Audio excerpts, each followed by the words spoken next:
Why is it so loud? Okay, so it's loud on my end. That's easy. Turn it down. That's better. Alrighty. Where are we?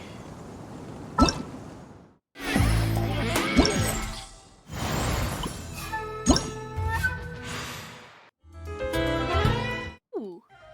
Towel.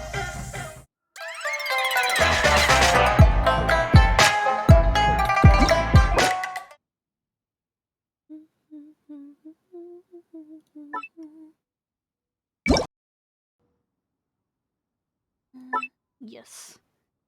Yes, let's do that. Done. Okay. Deep note sound?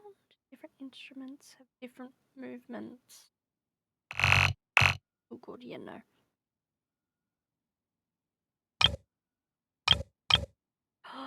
Oh, you can make them slow. Oh, that's cool. Let's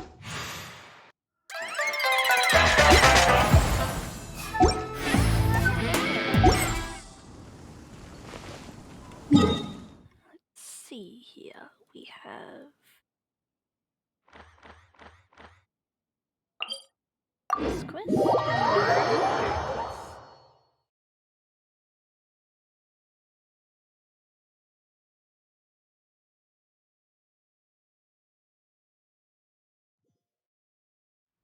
Alright.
Let's dance! Right now, right here, emerge! Into the wind! Silence! I miscalculated. Purging transgressions! Right now, emerge! Her magical power I'll go flows ahead. through me! Winter shall eventually come.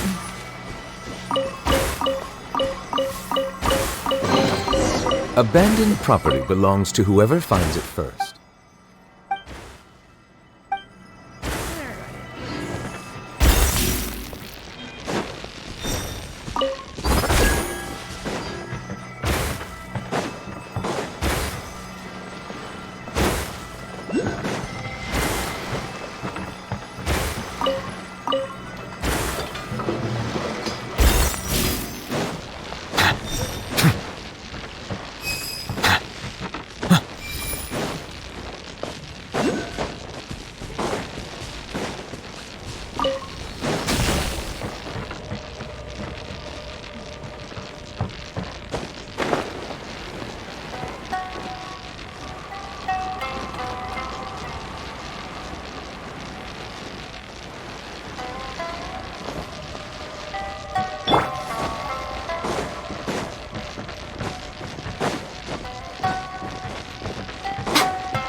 right here.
That's done. Now to the Arcee Shrine.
Lucky him, I have iron.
guess we start at Ayato's and keep going.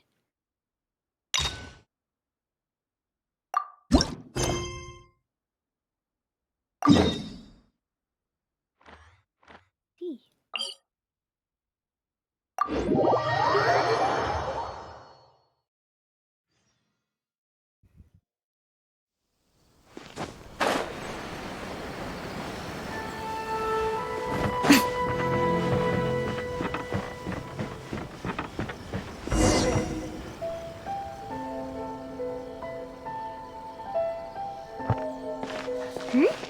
Those two look familiar. Ah, it's Ippei and Shinojo! Guess they must be good friends, huh? Anyway, let's go say hi.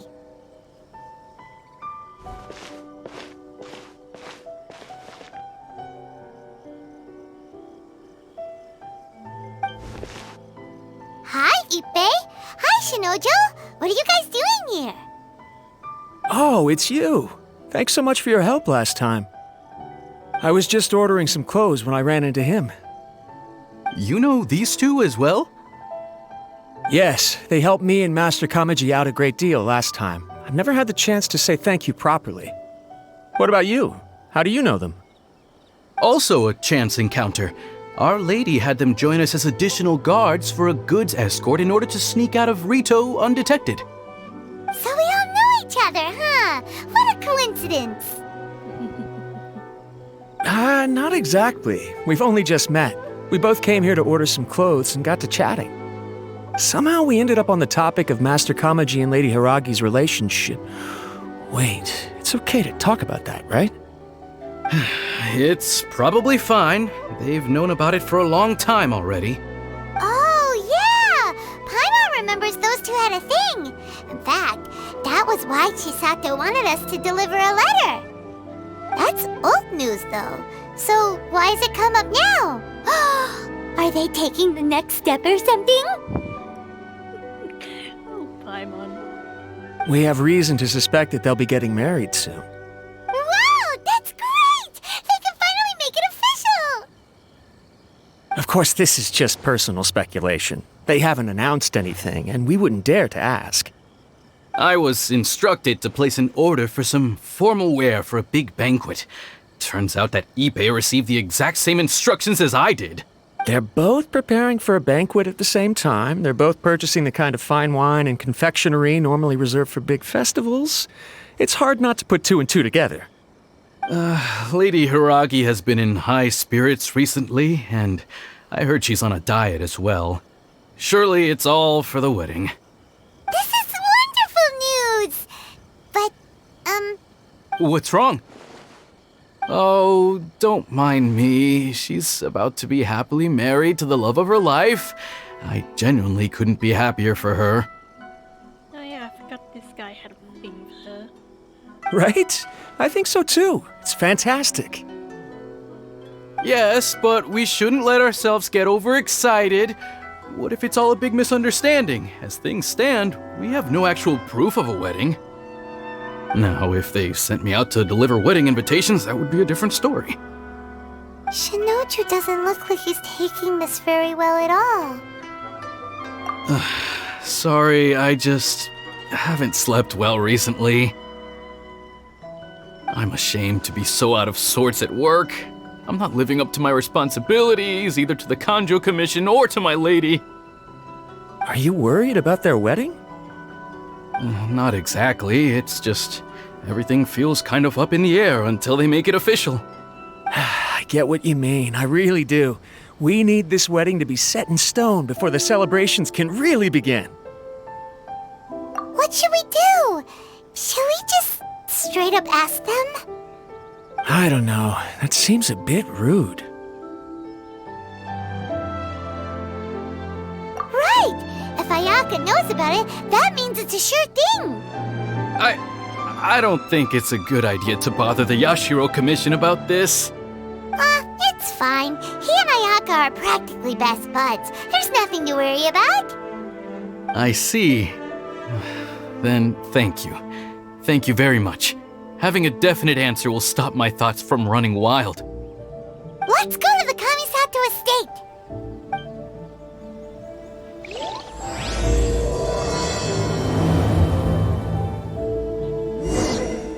Ferryman leaves. Going the wrong way. Hello, puppy.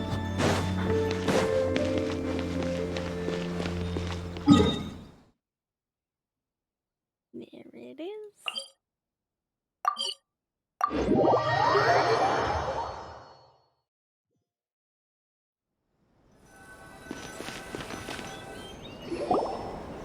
This place impresses me every time I come here. It's so magnificent, but still so elegant. We'll just wait here. We don't want to cause any extra trouble for you. Ayaka wouldn't mind. Honestly, even if we did come with you, we wouldn't know what to say or do once we were inside. So we'll just leave you to it. All right then, we won't be long.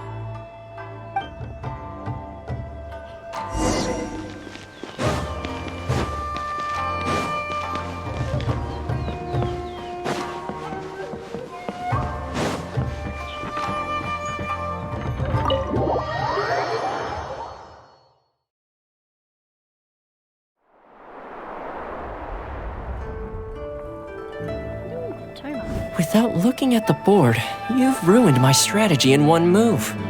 Amazing. Now what should I do next? Ayaka, Toma, it's us! Huh?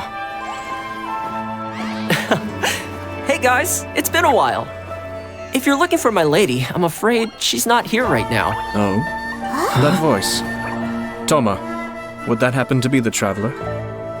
Yes. We actually have a cut. Greetings, traveler. Ayaka speaks of you constantly. Finally, today is the day. I am head of the Kamisato clan and Yashiro commissioner, Kamisato Ayato.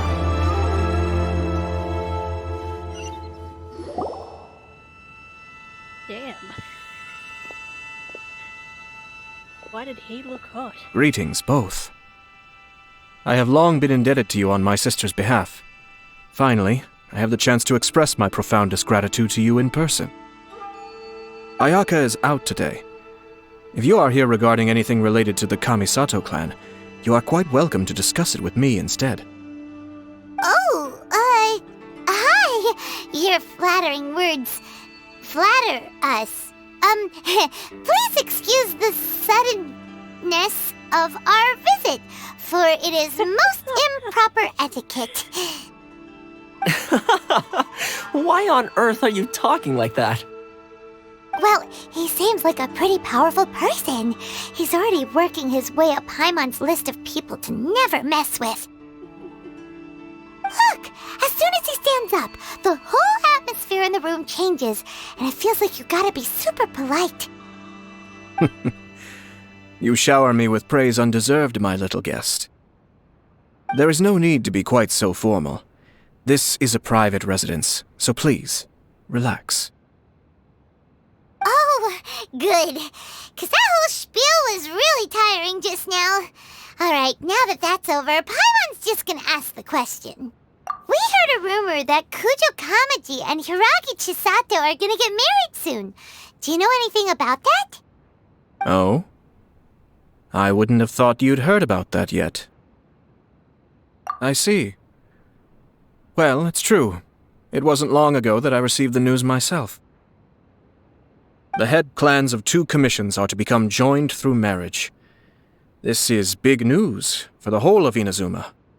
Since the Yashiro Commission presides over cultural and ceremonial affairs, it closely involves us, too.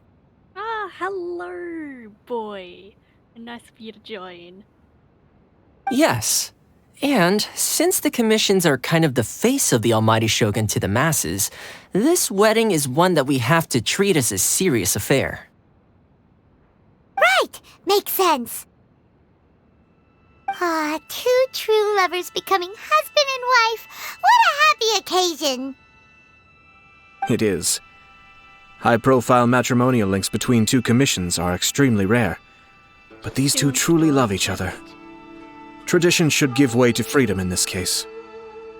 All right then. I'll be sure to pay them a visit to send the best wishes of the Kamisato clan. No need. I'll visit them personally this time. Hang on, aren't they wanting us to keep it a secret though? Huh? But you have other things to be doing. This is a marriage between the Kujo clan and the Hiragi clan. The Kamisato clan must demonstrate an appropriate level of respect. The work of the Yashiro Commission is indeed multifarious. Normally, weddings and other ceremonies would come under the supervision of my sister. But she is presently occupied with other matters, and I happen to have a little time to spare. This will be a good chance for me to pay a visit to the bride and groom. Oh, and would you two care to join me? I presume you two have a special connection with the individuals in question, or you would not be quite so interested in this matter. This being the case, why not come and offer your best wishes too? Or is my presumption incorrect? Oh, it's not as interesting as you make it sound. No special connections here. Super ordinary ones, actually. We just agreed to help deliver a letter this one time, that's all. Although wait, does that mean we helped make this wedding happen? All right then. I cannot thank you enough. Your mere presence shall surely mean we are spared the futile pursuit known as small talk. Wait, you're the Yashiro Commissioner, but you can't do small talk? Me. Small talk is a chore. Of course, there are some people in the world who quite enjoy doing chores, but I am not one of them. Toma, I'm heading out with my two guests now. I'll leave the residence in your capable hands. Not a problem. Take care, my lord. Alrighty then.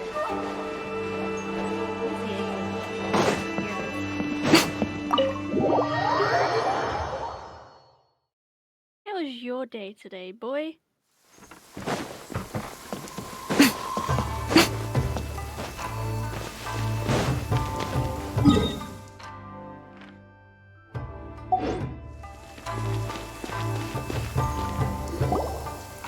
Ah, you're finally... Yashiro Commissioner! Who are these two? They're friends of ours. Paimon will do the introductions.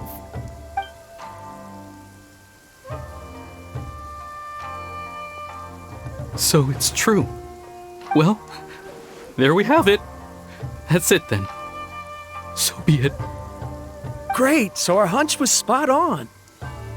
It is a little inappropriate for me to have shared news of this magnitude with you, so I would be much obliged if you could keep it in strict confidence until an official public announcement is made. Don't worry, sir. We give you our word. We won't tell anyone about it.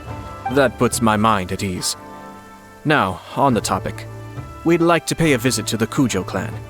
Would you mind leading the way for us? Of course not. I'd be honored. I guess this is where I... Goodbye then. Oh, he's so upset, the poor dude. Aw, cheer up, Shanojo. I'll try. Thank you.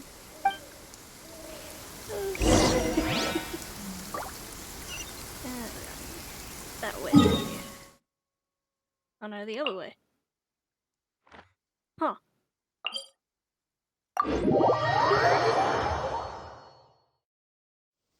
Alright.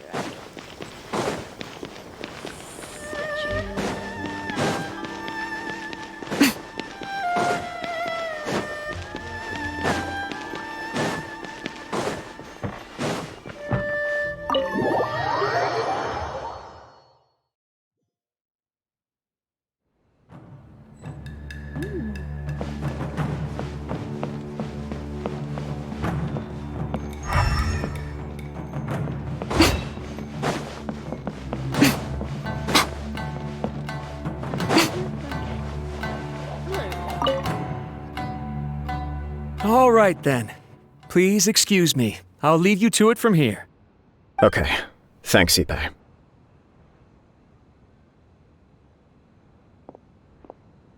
I apologize that your impromptu visit comes at a busy time for us, Commissioner.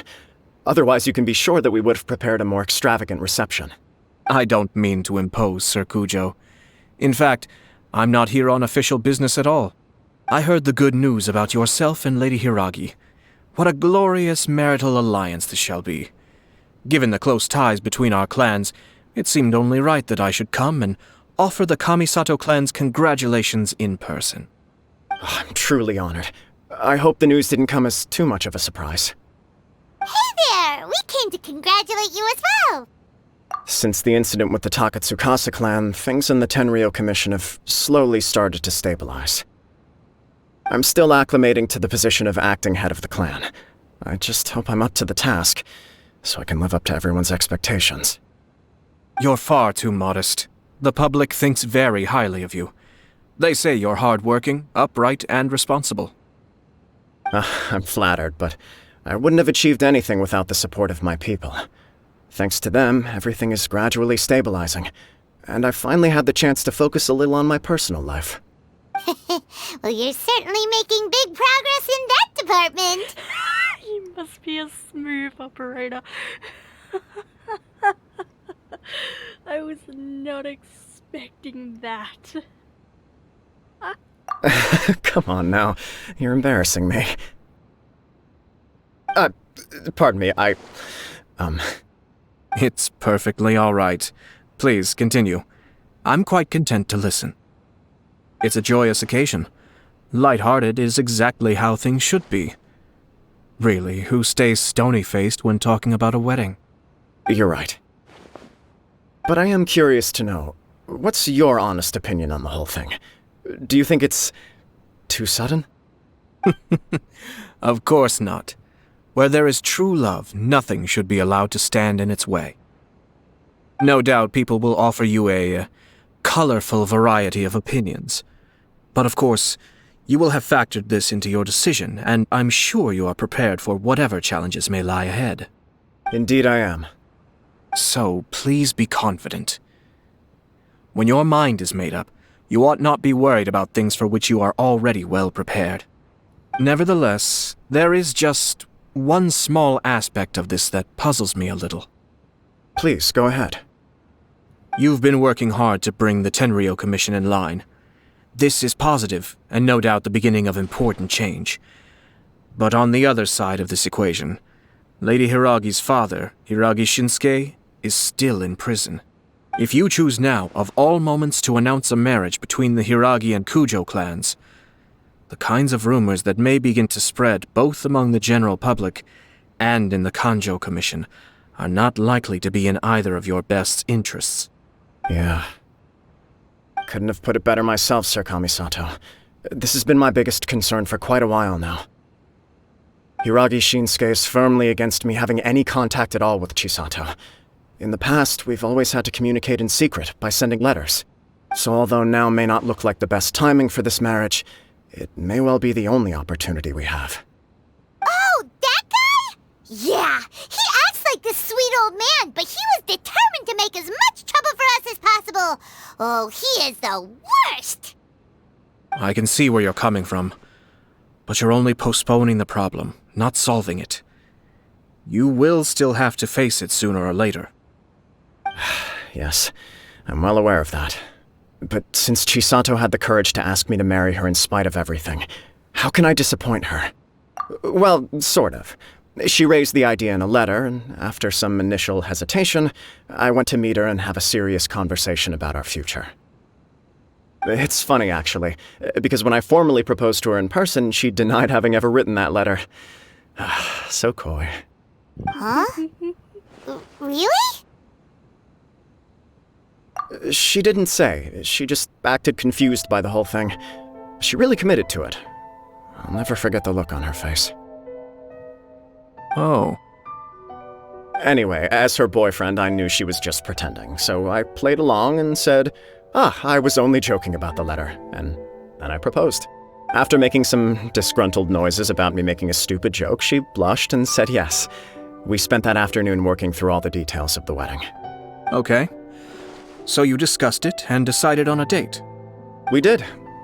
I guess It was a chance to finally express our commitment to one another, clearly and completely. And you know what? I think it was about time. No matter what happens next, I will always be there for her as the one person she can always rely on. This guy getting a vision? Oh, give me a break. No, okay. Sorry, but Paimon's been wanting to say this the whole time. Is it just this dude, or does everyone in love act like this? He just won't stop talking. Paimon! Apologies, my friends. And also to Sir Kamisato. I must sound like a fool. Far from it. On the contrary, seeing you so positively smitten puts my mind at rest. No surer evidence could there be of your true feelings and your commitment. If I had any reservations before, I certainly don't now. I wish you a joyous wedding when the day comes. Yeah, even if it's kinda irritating to see you all smug like this, it's still a happy occasion. Good luck on the day, and have a happy wedding! Thank you all. It means a lot.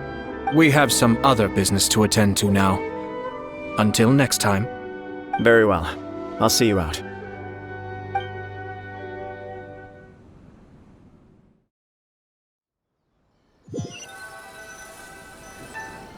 He seems busy. That must be true for anyone about to get married, right? It's a happy kind of busy, though. You're right. Kujo Kamaji is on cloud 9. What do you think, traveler? He chalked it up to her being coy, but that doesn't sound like the Hiragi Chisato I know. It bothers me also. But, unfortunately, attempting to seek the truth of the matter would likely be fruitless. Yeah, how come? Whenever we come across stuff like this on our adventures, we always find a way to get to the bottom of it. I see. So that's how adventurers think. In my opinion, we face two obstacles in this case. Firstly, we have very little information to go on, and I must be cautious about taking a stance. This makes it difficult to investigate. Secondly, and more importantly, the person involved doesn't seem to care. If we intervene without his blessing, good intentions may lead to catastrophic results. You do have a point. Kamaji doesn't seem worried at all. Everything in the world is intertwined. What looks like a simple outcome is often the result of multiple conflating reasons. Seeking the full truth would be a long and laborious process. It would be inefficient. Sort of. I have to take this approach, or the work of the Yashiro Commissioner would never be done. My opinion is something like this. When something strange happens, instead of trying to find out what could have caused it, it is better to look at the situation itself. If the outcome is positive, and no one was deceived or harmed in the process, then it is acceptable. We don't know yet. After all, we don't know what Hiragi Chisato's thoughts are, do we? I have to say, I'm impressed by your ability to zero in on the issue from such a short meeting. Most insightful of you. You are thorough and thoughtful, just as my sister describes. Huh? But Chisato and Kamaji have already talked everything through, haven't they? Only if we are to take Kujo Kamaji at his word. But there are two sides to every story. I wish to know Hiragi Chisato's angle on this. Huh. Makes sense, but Paimon still doesn't quite get it. That's okay, Paimon. You'll get there eventually. Don't worry about it. I was planning to visit the Hiragi clan to deliver my best wishes anyway. Let's take the opportunity to hear her thoughts. If she's as committed as Kujo Kamaji, perhaps they can navigate the challenges ahead successfully. But if not... well, life isn't always a smooth journey.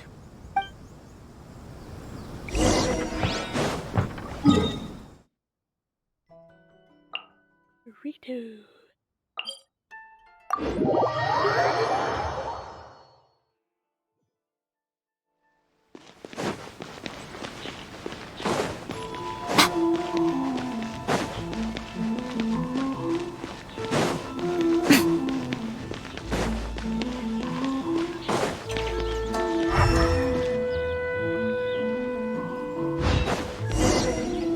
There is still much to prepare for the wedding.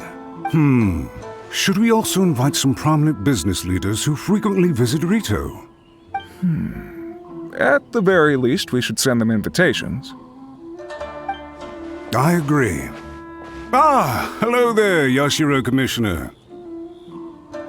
To what do we owe the honor on this fine day?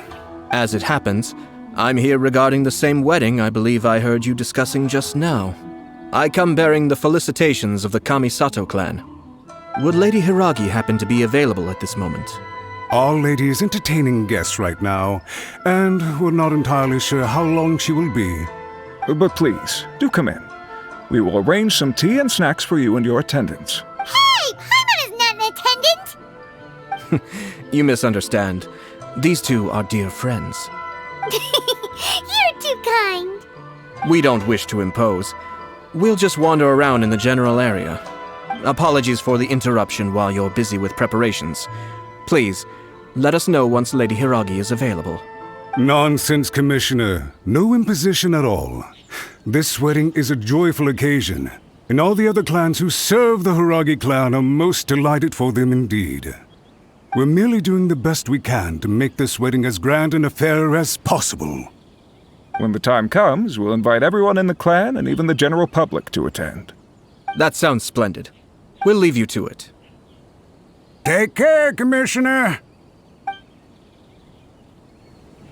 Seems like you guys talked a lot without actually saying anything. Hence why I dislike small talk. Our timing was not ideal, but never mind. I spotted a stall on our way over where we can pass the time. The owner... Oh, it's Tomoki! Ah, it's you. Good to see you again. Seems like you're always showing up with a VIP in tow. Oh? So you know the owner as well? Yup, we tried his dango milk a while back with the Almighty Shogun in Inazuma City. Ah, I see. So you were involved in that. I'd caught wind of this dango milk, but I didn't know that it had anything to do with you two. I always order one of his creative drinks whenever I pass the stall. The flavor is always new and interesting. When I noticed he'd set up shop in Rito, I simply had to come by. Oh, thanks to you all, my business is finally beginning to take off. More and more people are willing to give my creative cuisine a shot. It gave me the confidence to decide that I'm going to stick to creative cuisine from now on. On the one hand, I wanted more people to be able to try out my culinary creations. On the other hand, I wanted my customers to experience the joy of being creative too. So I gave it a lot of thought and finally came up with an all-new business concept. Sounds interesting. What is it this time? I've decided to give complete creative control to the customer. I offer all sorts of ingredients, and they pick and choose whatever they want to mix with their milk or tea.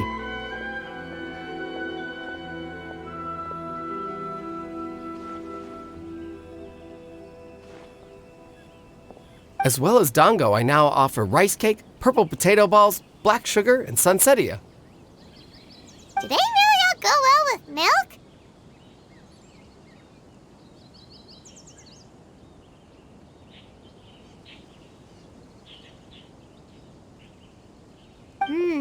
Hard to imagine, but who knows? It could be delicious.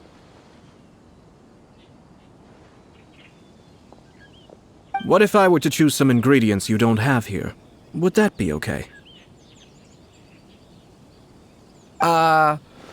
Well, I guess so. Any novel ideas you have, Commissioner, please feel free to tell me. I'll go buy the ingredients right away. The whole idea was to let my customers express their creativity freely. So of course, I shouldn't place restrictions on the ingredients if I can help it. Excellent. There are a few things I'd like to try. Lavender melon, seagrass, and sea Ganoderma. What? You want to mix those with milk? I do indeed. Why? What's wrong? You really think that's gonna turn out tasting good? It's all about the experience. The taste is secondary. It's great to try new things. Traveler, any thoughts?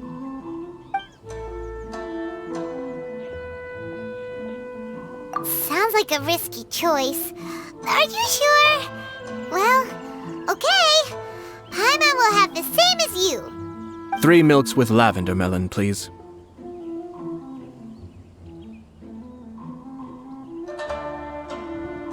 No problem. Give me a second, and I'll have them ready in just a moment.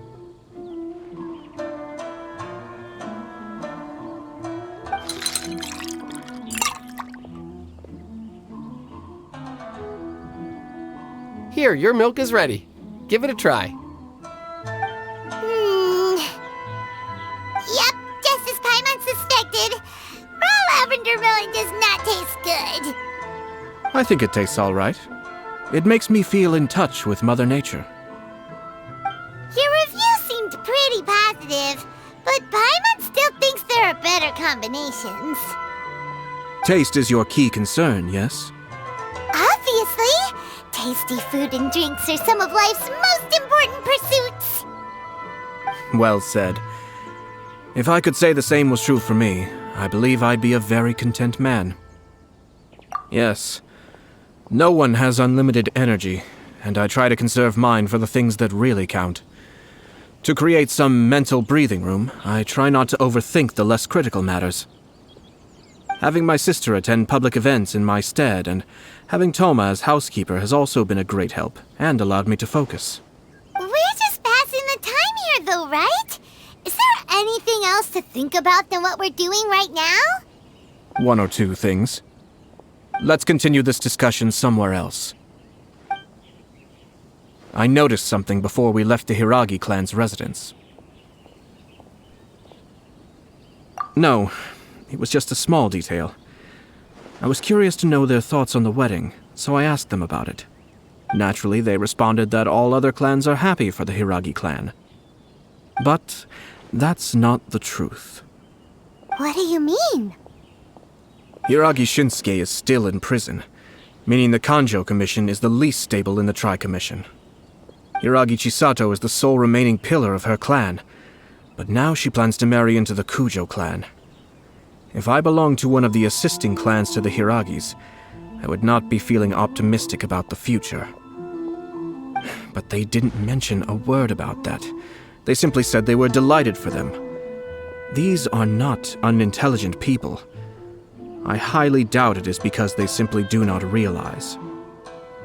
I imagine they didn't want to discuss family issues in front of outsiders. But still, the more I think back over that conversation, the more it doesn't sit right. Keep a close eye on them, Hisashi. Yes, sir. Whoa! Where did you come from? This is one of my most trusted members of the Shumatsuban. He's been quietly watching out for us this whole time. Merely doing my duty, sir. Keep a close watch on the clan representatives we met today. Well received. I'm on the case. Oh, and I almost forgot. That milk I just had? Please order one more and deliver it to Toma. As you wish, sir. Oh no, poor Toma. Sir Kamisato, Lady Hiragi's previous engagement is now concluded. She's waiting for you in the courtyard. Thank you kindly. Let's go and see Hiragi Chisato.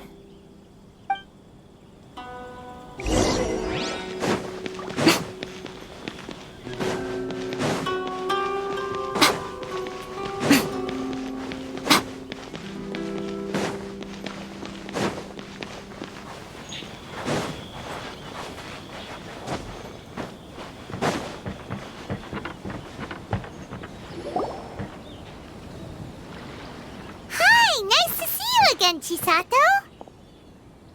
I heard that Sir Kamisato had brought some guests, but I didn't know it was you two. It's been a while, Lady Hiragi. How have you been faring? This is a rare privilege, Sir Kamisato. It is not often that I have the chance to meet you, let alone here in the comfort of my own home. I'm doing very well indeed, thank you. You must be so busy. Thank you so much for taking the time to come and congratulate Kamaji and I. It really means a lot. But of course. The Tri-Commission are the servants of the Shogun, and we should look out for one another.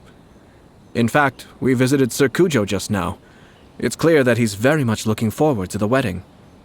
Perhaps his joy is infectious, for I am now feeling rather elated myself. I sincerely wish you a joyful wedding and a blissful marriage. Thank you for your kind words. This was not an easy decision to make. We will both have to work harder from now on. I'm sure the news will cause something of a stir. But come what may, we will stand as one and face whatever the future throws at us, together. Sounds like things are pretty tough for you, Chisato. Yes. To be honest, I'm still a little nervous about it all. But Kamaji has been so supportive. His promises have comforted me a lot. It sounds like you have some considerable reservations, Lady Hiragi. Yes. Well, there are so many things I need to consider. In case you were wondering, I was not actually entertaining VIPs just now. I was in fact meeting with one of the Kanjo Commission's officers, Shinojo. Oh, really? Him? Mm-hmm. He charged in all of a sudden and said that he had something very important to tell me. He didn't mince his words. Basically, he doesn't want me to marry Kamaji. Oh, God. Why? Leave the happy couple alone. He has always been a calm and contained person who never acts out of line. I was quite shocked to see him so agitated. But despite all that, what he was saying made a lot of sense. He thinks that now is a bad time for this wedding to happen. He pointed out that I am like the final pillar propping up my clan. If I marry into the Kujo clan, that pillar is taken away. There will no longer be a voice of authority in the Hiragi clan. And it could be a disastrous move for my personal image, too. It's just two families becoming one big family, though, right? What's the big deal? Traditionally, in Inazuma, clan affiliation influences every facet of life. After the wedding, Lady Hiragi will belong to the Kujo clan.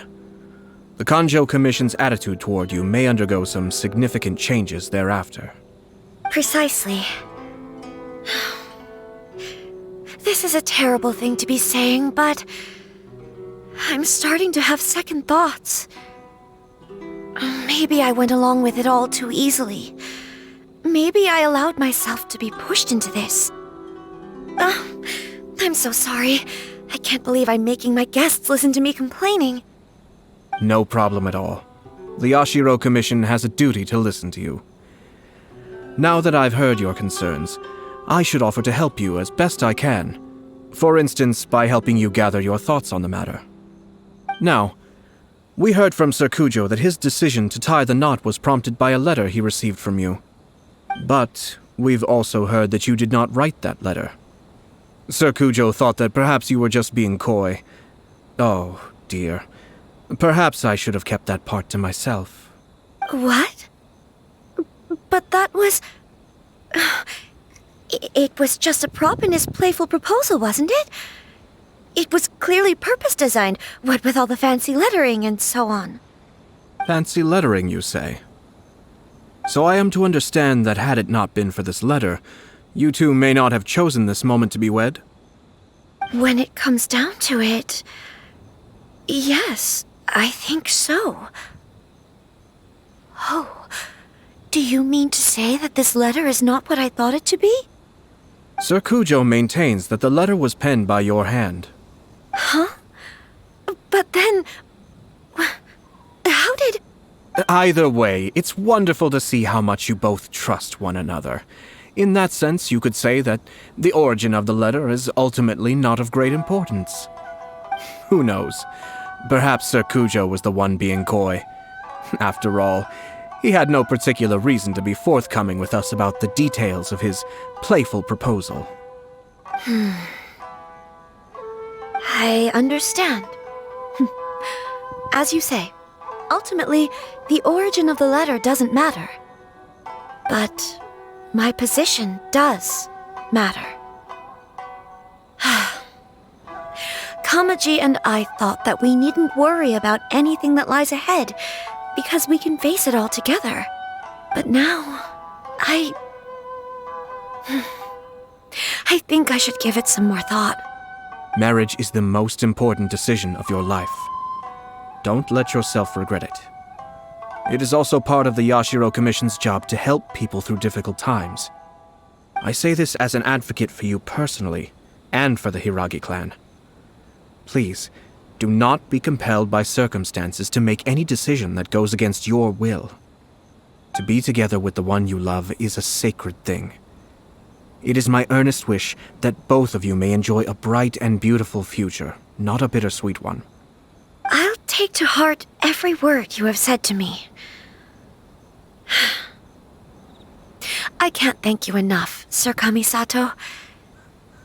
I'll think very carefully about your advice. All that matters is that you follow your heart. Since you'll be needing some time to think things over, we will excuse ourselves now. Oh, wait! Let me see you out. Thank you, Lady Hiragi, but there will be no need. Traveler, let's find somewhere to talk.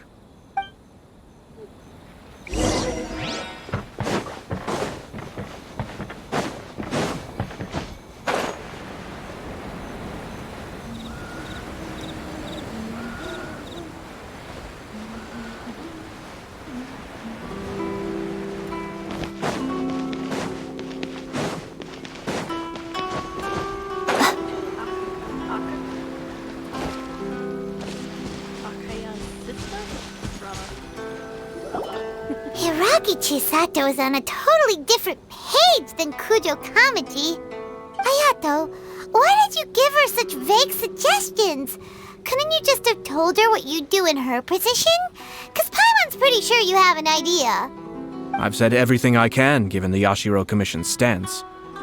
Interfering too much with other commissions' domestic issues will only create trouble.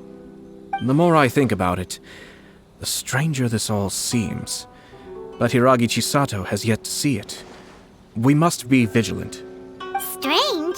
In what way? Someone wants Hiragi Chisato to be married as soon as possible, and if my guess is right, it is someone from within the Kanjo Commission. This person is presumably also responsible for the mysterious and misleading letter. Think about this. A lowly officer is greatly worried about Hiragi Chisato's future, while the heads of the supporting clans ostensibly have no concern at all. It doesn't add up. When someone's words and actions do not match, you need to infer their intentions from their behavior.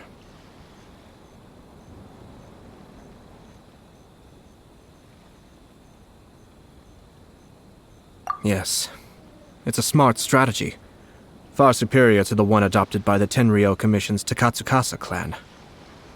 Even had the forged letter failed and been seen for what it was, there would have been no repercussions. They could simply have explained it away as a misguided but well-meaning matchmaking attempt by a member of the family. But if the letter were to achieve its goal, as it has so far, the perpetrator would successfully weaken the Hiragi clan without ever having to lift a finger against them, all under the guise of simply encouraging a wedding. With Hiragi Chisato having married into the Kujo clan and the head of the Hiragi clan in prison, challenges to the Hiragi clan's leadership would begin to emerge throughout the ranks of the Kanjo Commission. Eventually, another clan would take the Hiragi clan's place. Actually, we have evidence. His name is Shinojo. Shinojo? He should be back by now. Yes, sir. That's the second time you've done that! Paimon cannot deal with this. Did they take one of the Kanjo Commission officers away? Yes. His name is Shinojo. As I expected. They cannot afford to let this opportunity pass them by. They have to act now while the Hiragi clan is at its weakest. Hiragi Chisato had been persuaded by Kujo Kamaji, and the wedding was sure to go ahead. But after Chisato's meeting with Shinojo, she began to have second thoughts. In their eyes, Officer Shinojo has interfered with their plan. But why did they suspect him and not us? Someone was eavesdropping on our conversation with Chisato the entire time. That's why I was a little reserved. No way! Whew. Lucky Paimon didn't say anything stupid. But Chisato got what you meant about the letter, though, right? I think so. But whoever is behind this will not allow their plan to fail now. They will not be inclined to respect Hiragi Chisato's own wishes. Her stance was so passive that she was easily manipulated, treated like a pawn, with even her marriage becoming a battleground for political power play. Despite all of this, she still believed that a happy future was awaiting her. When she formally marries into the Kujo clan, she will lose her title as daughter of the Hiragi clan, her position in the Kanjo Commission, and above all, her independence. Marriage is such a trap. Easier said than done. The perpetrators are manipulating everything from the shadows, letting unsuspecting pawns do their work. This is what makes their approach so smart. We, meanwhile, are out in the open. If we attempt to stop this wedding from happening, we will become the villains of the story and face immense public backlash. So what are we gonna do? At this stage, if the perpetrators wish to maintain control over the situation, their only option is to come out from the shadows and bare their fangs. I will wait for that moment to arrive. But first things first, we must go and rescue Shinojo. He has done nothing wrong and does not deserve to be punished. Tell me where Shinojo is. We'll head off right now.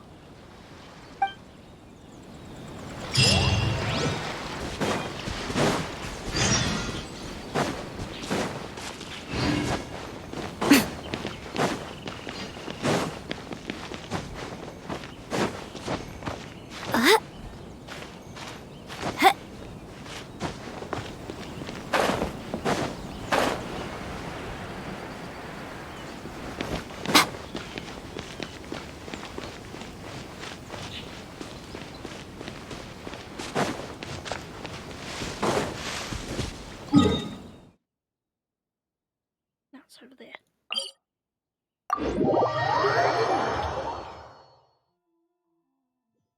For the recap, there's a wedding. Someone has manipulated these two figures into a wedding.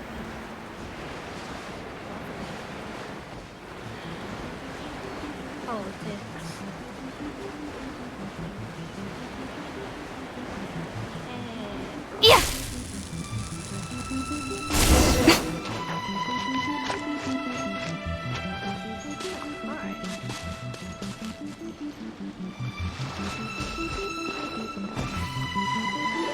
What are you doing? Release Shinojo this instant! Stop this at once. It's the Yashiro Commissioner. Well, we take orders from our master, no one else. Really? Then please, excuse me. Oh! Who goes there? Get them!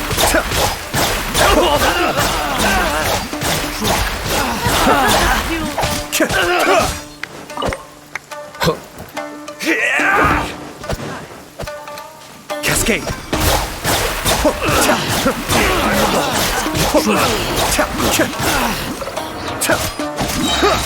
Kamisato Art! Suiyu! I must withdraw.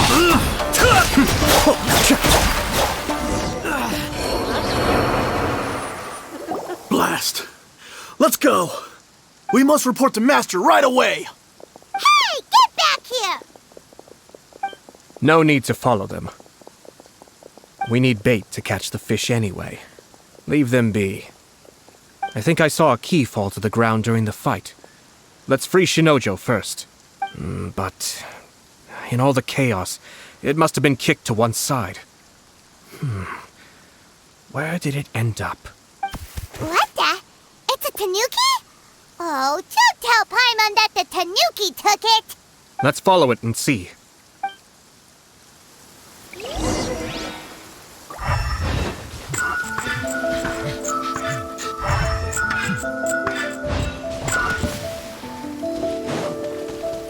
Go, Barbara, go!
Oh, thank the gods you're here! Please help me!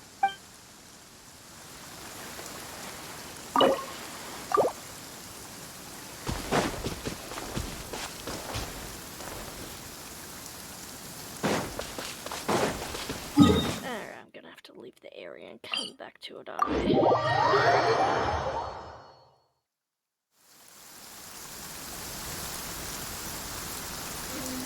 What the?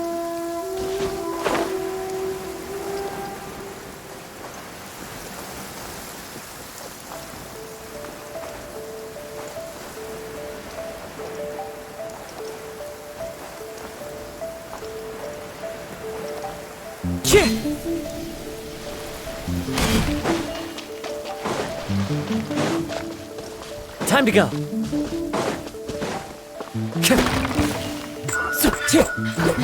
Wind strike.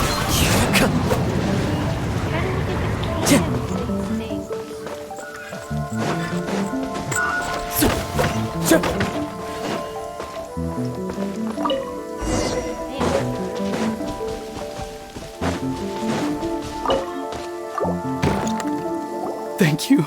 Thank you. It was terrifying. They said they were gonna throw the cage into the sea with me still inside. Oh, wait! You have to listen to me. Lady Chisato's wedding. It's all part of a scheme. Someone's trying to use the wedding for their own ends. Calm down, Shinojo. It's okay. We know about all that. Huh? Our suspicions were roused to this possibility, and so far, everything is unfolding rather as we expected. Those behind this plan are not going to give up easily. Their next move is imminent. We must devise sufficient countermeasures. Yashiro Commissioner, you're personally going to take action? This situation has consequences for the whole Tri-Commission, and the stability of all Inazuma is at stake. My hitherto neutral stance ends now. The almighty Shogun has always despised these pathetic power games. As a commissioner, I am a servant of the Shogun, and it is therefore my duty to handle these tiresome matters on her behalf. That's true. Shinojo, don't return to your post yet. Find somewhere safe and stay hidden. Traveler, Paimon, let's get out of here.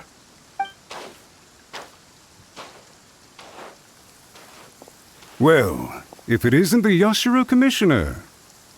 I hear you showed up here with no explanation and attacked my men. Oh, hello. You wouldn't happen to be carrying out some sort of secret mission, now would you? Yep. I heard that someone was taking the law into their own hands. As a responsible official of Inazuma, I could not in good conscience stand idly by. Shinojo may be your retainer, but the law does not grant you the right to abuse him. Abuse? Nonsense. I was just teaching him a lesson. Out of nowhere, a low-ranking officer decides to barge in on Lady Hiragi and start spouting out the most absurd and insulting nonsense one can imagine. A truly egregious loss of decorum. I dare say, the poor lady was terrified. So, you're saying that you know absolutely nothing of the reasons for his actions? Because otherwise, why would you describe it as out of nowhere? Two people from two different clans are getting married. That's all there is to it. And yet this young gentleman took it upon himself to fabricate a nonsensical disaster story around it. How should I know what he was thinking? Even if she marries into the Kujo clan, Lady Hiragi will always be the daughter of the Hiragi clan and the most distinguished member of the Konjo Commission. We are, and always will be, her loyal assistants. It's our duty to see that she never has to worry about anything. Loyalty and duty are our guiding principles. Not only did this guard show no regard for either, he went out of his way to upset our lady. How could one do such a thing? Even if we put it down to a rare moment of impulsivity. I have to say, I'm surprised to see one of such noble standing as yourself rushing to his defense. Darn it! This guy is good. Annoyingly good. I'm gonna call him a slime ball. Funny. I'm suddenly reminded of an anecdote I'd like to share with you. There's not been a dull moment since I took up my post in the Yashiro Commission. Every day I've been exposed to new and fascinating things. For instance, a merchant from abroad once told me about a curious kind of bird with the most extraordinarily long tongue. So long, in fact, that you can tie 2 knots in the portion of it that extends out of its beak. I'm sure someone as erudite as yourself could be able to guess what people do with these unusual avians. Keep them as pets. You'd think, wouldn't you? But there's a catch. You see, this bird is of no use to humans whatsoever, and certainly doesn't make a suitable pet. If you catch one, the best thing you can do is actually cut its tongue off and throw it out of the window. The reason they give is this. The longest tongue has the most to say, but don't be deceived as it chirps away, lest the song it sings lead you astray. I say, Yashiro Commissioner, are you here simply to mock the Kanjo Commission? Far from it. In my mind, the Kanjo Commission is made up of honorable individuals, upright and forthright, conscientious and loyal. It is unbecoming of such people to resort to lies, deception, and filibustering, all as part of a plan to remove Lady Hiragi from her position in the Kanjo Commission. Yashiro Commissioner, please don't make accusations without any evidence. The evidence is standing right in front of me, is it not? I have a credible witness who can confirm you were quick to try and make him disappear as soon as he said something that you did not like. Ugh, dear me. I can't believe the Grand Matsura clan is now represented by someone with less of a sense of loyalty than even an ordinary servant. You studied hard and took a government position, only to make it to where you are now just to play these petty power games behind the scenes. I'm not sure whether it's because you're smart enough to play the system, or too foolish to know any better. In your years of service to the Shogun, not only have you managed to glean nothing good from the people around you, you have also let yourself be blinded by self-interest. And now you have ruined your once bright future. I'm not angry, Mr. Matsura. I just feel sorry for you. Wow. He ripped him to shreds.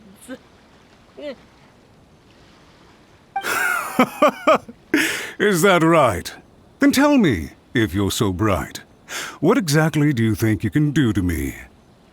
This is at most a Kanjo Commission issue. We'll handle this amongst ourselves. You are reaching rather outside of your bounds, Yashiro Commissioner. If you seek to involve yourself in other clans' affairs, might I be so bold then, as to question your motives in doing so?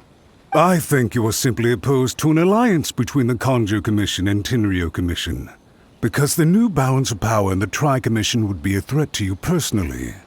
So you come here with an elaborate excuse to try and break up this marriage. So, that's how you view it. Well, I have to admit, you clearly are far more talented than I at monitoring the power balance within the Tri-Commission. Let me be crystal clear. This wedding is going to happen, and nothing is going to change that. The notices have already been sent out. All of Inazuma City knows about it now. Most of the public weren't aware that Kujo Kamaji and Hiragi Chisato were courting. But you can bet it's all anybody's talking about now. Once the notices go out, that's it. The wedding is a sure thing, even if it hasn't happened just yet. I see. It seems like I was wrong.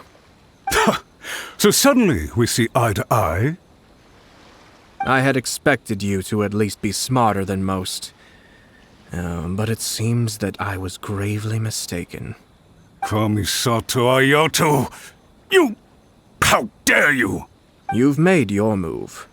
Now, I suppose it's time I made mine. What do you mean? Do you seriously think this marriage will bring the Kanjo Commission and the Tenryo Commission together? Isn't it at all possible that the Kanjo Commission becomes marginalized as a consequence of this union? Goodness me. Well, I've learned a great deal from talking to you. That will be all for now. If you would excuse me, I shall take my leave.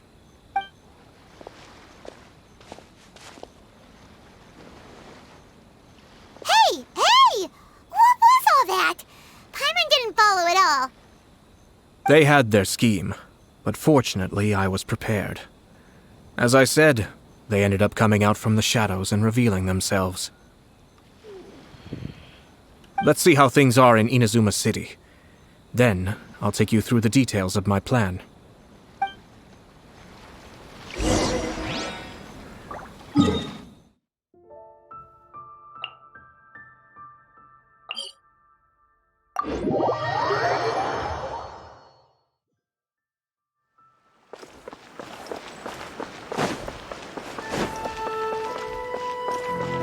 Ad Astra Abyssosk. Welcome to the Adventurers Guild. Might as well do this while I am here. Ad Astra Abyssosk. Thank you for completing today's commissions. Here is your reward.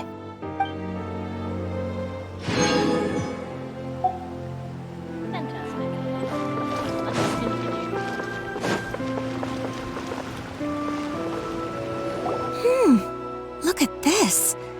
The daughter of the Kanjo Commission's Hiragi clan and the master of the Tenryo Commission's Kujo clan are getting married.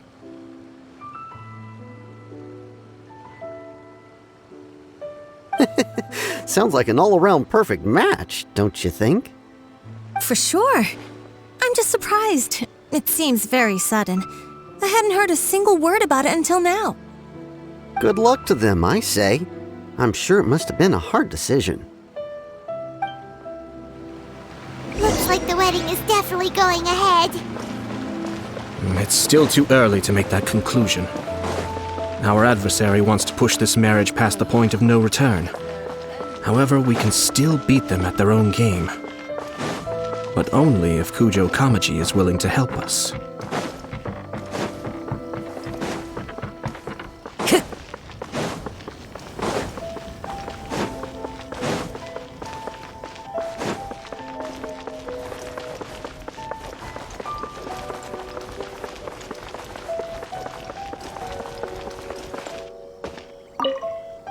Welcome. I just heard that the news of my wedding has been officially announced. It seems so sudden. I wasn't ready yet. Yeah, about that. It's kinda complicated. I see. So someone's trying to take advantage of our marriage. If you proceed with the wedding, the repercussions for you are likely to be minimal. But we must take Lady Hiragi's situation into consideration. I've previously considered this possibility. But in the end, we're getting married for true love. And I've promised her that I'll do everything in my power to protect her. I understand where you're coming from, but to be frank, she should not need your protection. Or, to put it another way, you have tacitly admitted that Lady Hiragi will need your help to get through the hard times ahead, which perhaps suggests that, deep down, you realize all she stands to lose. I don't mean to criticize you. It is natural to want to protect our loved ones. You're an intelligent and gentle person, and I'm sure you would have been able to think about this more objectively were you not so emotionally involved in the situation. I'm sure you admire Lady Hiragi for being the independent, gentle, resilient, and strong-willed person she is. For the sake of marrying you, this wonderful woman will become someone who has to depend on you for the rest of her life. Are you really okay with that? Oh shit. I love her with all my heart, and would do anything to make her happy. That's why I cannot abide to see her suffer or be manipulated by other people. Yashiro, Commissioner, you're right. It was naive and selfish of me to take things this far. But it's too late now, isn't it? There are notices everywhere. I have a plan, but it needs a villain. Sir Kujo, in order for my plan to work, you and I must both play the role of antagonists. But it is not without its risks. Are you willing to help? If there's a way to salvage this, then let's hear it. I've told the people at the Kanjo Commission that the marriage isn't going to unify the Kanjo Commission and the Tenryou Commission. On the contrary, it's a terrible idea that will marginalize the Kanjo Commission. The context for this is that they are planning to use this marriage to bring down the Hiragi clan, and the key to their success is coming up against no resistance to the marriage from the Tenryou Commission. But what if we were to imagine for a moment that since the affairs of the Vision Hunt Decree, the Tenryou Commission has been planning to make a move against the weakened Kanjo Commission? The only reason you have been hesitant to act since taking over the Tenryou Commission is because you care about Lady Hiragi's feelings. And so, your plan is to liaise with the Yashiro Commission to marry her and bring her out of the Kanjo Commission as soon as possible. Once that is achieved, as the person in charge of the Tenryou Commission, you no longer have any reason to hesitate. I see. This is an ingenious plan. It takes advantage of the situation perfectly. Exactly. Our purpose is to change Lady Hiragi's position from an unnecessary burden to an indispensable asset. By doing so, we can even strengthen her position in the Kanjo Commission. Once our adversaries realize how the network of connections behind the scenes really looks, they'll do their utmost to stop this wedding from happening. Then, we simply leave them to clear up the mess they've created. Got it. So the network of connections? This is all way too complicated for Paimon. Can you just tell us what you need us to do? We have to make sure that the behind-the-scenes story comes to the attention of our dear friends in the Kanjo Commission. Matsura, with whom I spoke earlier, will now be fearing the worst. No doubt he'll be on the lookout for the first sign of a crisis. In that case, he will almost certainly have placed informants throughout Inazuma City. What we need to do is to use these informants as a breeding ground for our fake intel. Sir Kujo, there are certain things that I need you to attend to personally. It's almost time. My ninja has located one of the informants. Let's go and see if he'll take the bait. Time to go.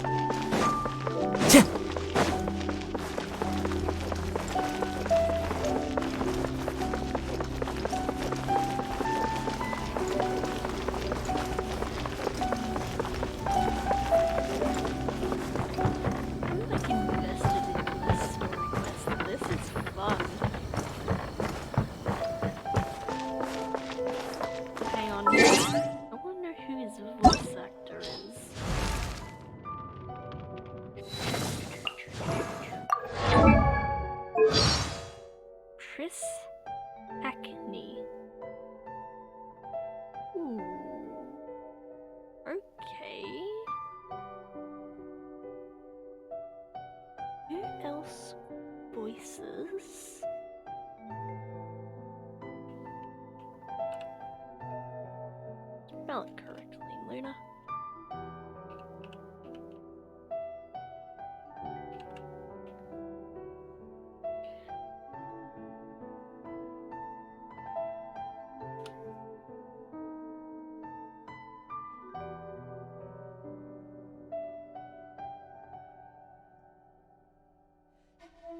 Let's see, what else has he got?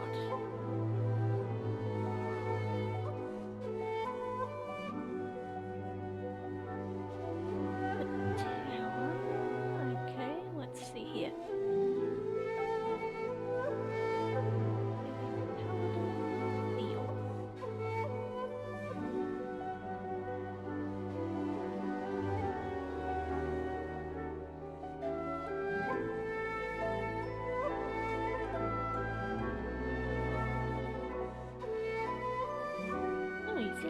few games. And TV series. I'm sorry, he's a Miraculous Ladybug? Huh. Interesting. Tower of God. Okay, yep, Tower of God. The Eighth Son.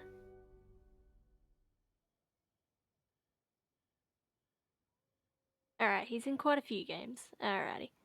And TV shows, apparently. Damn. Cute.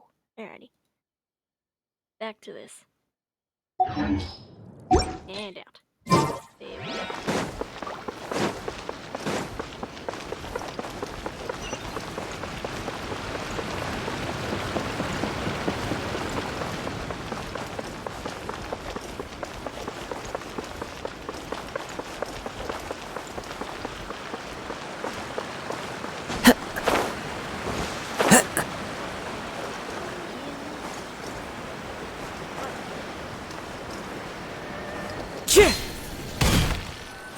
That person is one of Matsura's informants. Let's follow him. Be careful not to get seen.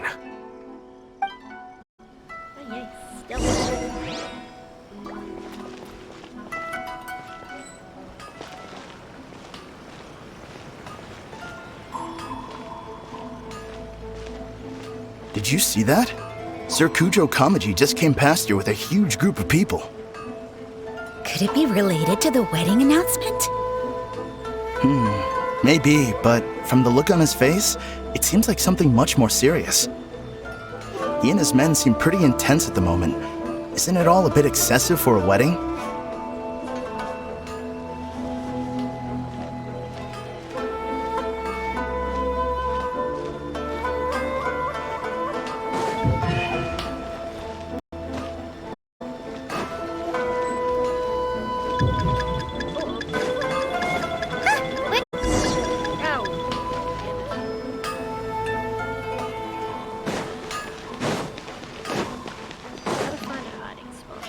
That person is one of Matsura's informants. Let's follow him.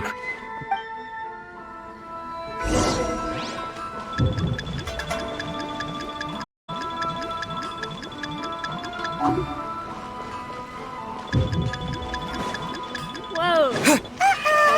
Seems like he's noticed us. Knew he should have been quieter.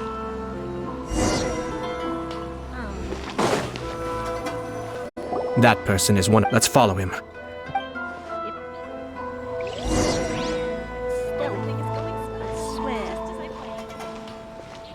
I am terrible at stealth. Did you see that? Sir Kujo Kamaji just came past here with a huge group of people. Could it be related to the wedding announcement? Maybe, but from the look on his face, it seems like something much more serious. He and his men seem pretty intense at the moment. Isn't it all a bit excessive for a wedding?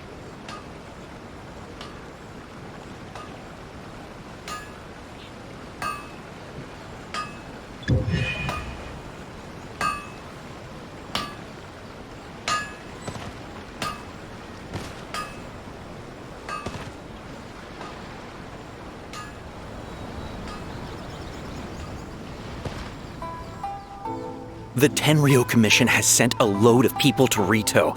I guess it must have something to do with the wedding. I think in all there must have been about 100 people so far. That doesn't sound good. What could be going on? I hope it's just Sir Kujo Kamaji being overcautious.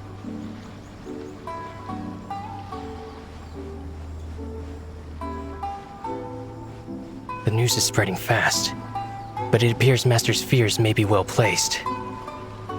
There's no way they sent this many people just to escort the bride. I have to investigate.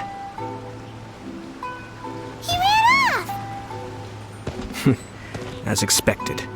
Let's follow him. What do you mean he got too far? Keep going.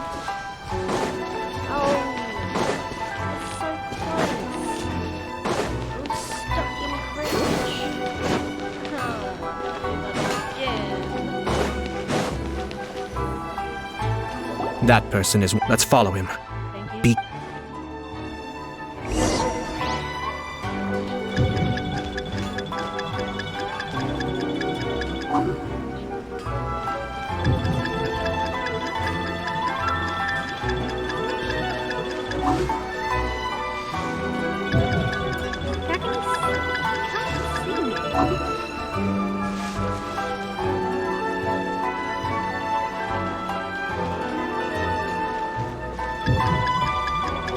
He shouldn't be able to see me.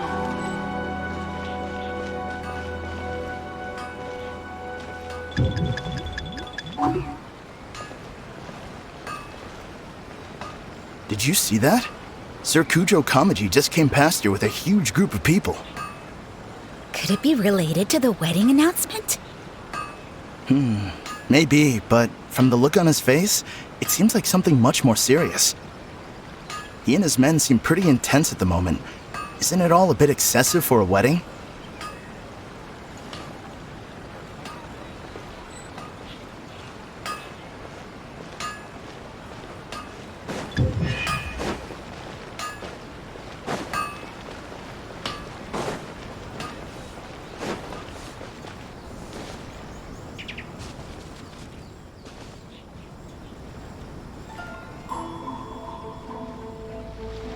The Tenryo Commission has sent a load of people to Rito.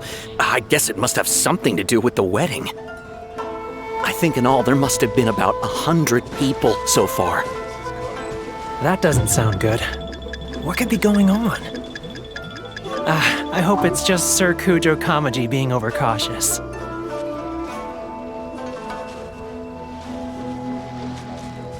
The news is spreading fast, but it appears Master's fears may be well placed. There's no way they sent this many people just to escort the bride. I have to investigate.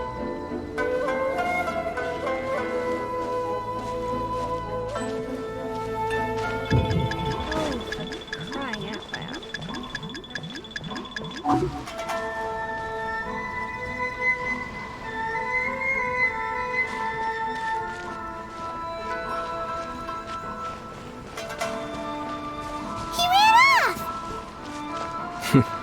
As expected. Let's follow him.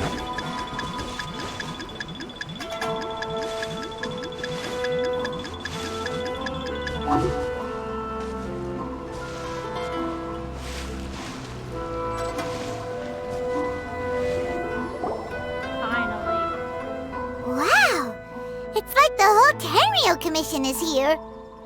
Excuse me, has something happened on this road? I'm a businessman passing through, and it's a little disconcerting to see this place so heavily guarded. Ah, please don't be alarmed. As I'm sure you've heard, the wedding of Sir Kujo Kamaji and Lady Hiragi Chisato will take place any day now. Sir Kujo decided to send for Lady Hiragi ahead of time and have her live in Inazuma City during the run-up to the wedding. I see. We are here to clear the way for Lady Hiragi. Not just us either. You'll see more Tenryo Commission members as you go further along. We're all here for the same duty. Isn't this a little excessive? Sir Kujo holds Lady Hiragi in the highest regard and wants to treat her with the utmost respect from beginning to end. I understand. Sorry to disturb your work.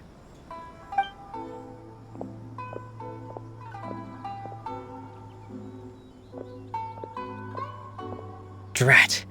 It's exactly as Master feared.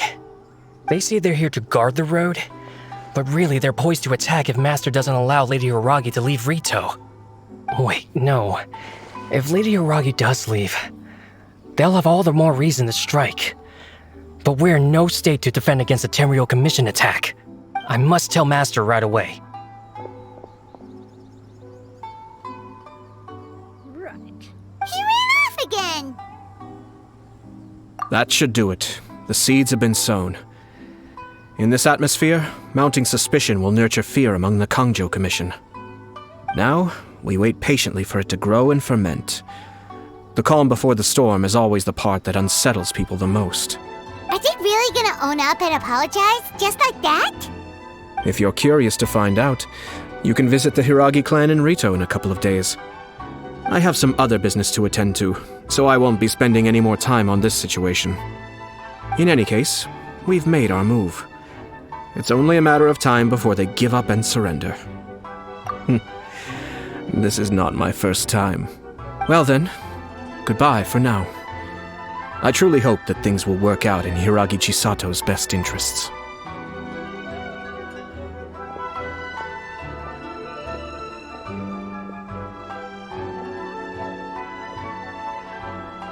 He left kind of abruptly. Are things really gonna turn out like he predicted? Paimon too! Well, let's go to Rito again in 2 days.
These people from the Tenryou Commission have been here for days now. I guess they're here to pick up Lady Hiragi. But why would it be taking so long? I heard that the Kanjo Commission suddenly said they don't want Lady Hiragi to leave. To be honest, I'd be hesitant if I were her. A crowd this size comes to Rito? Who knows what they could be planning? Shh, stay quiet. Someone might hear you. Right. Sorry. How did things get to this point? Things affect.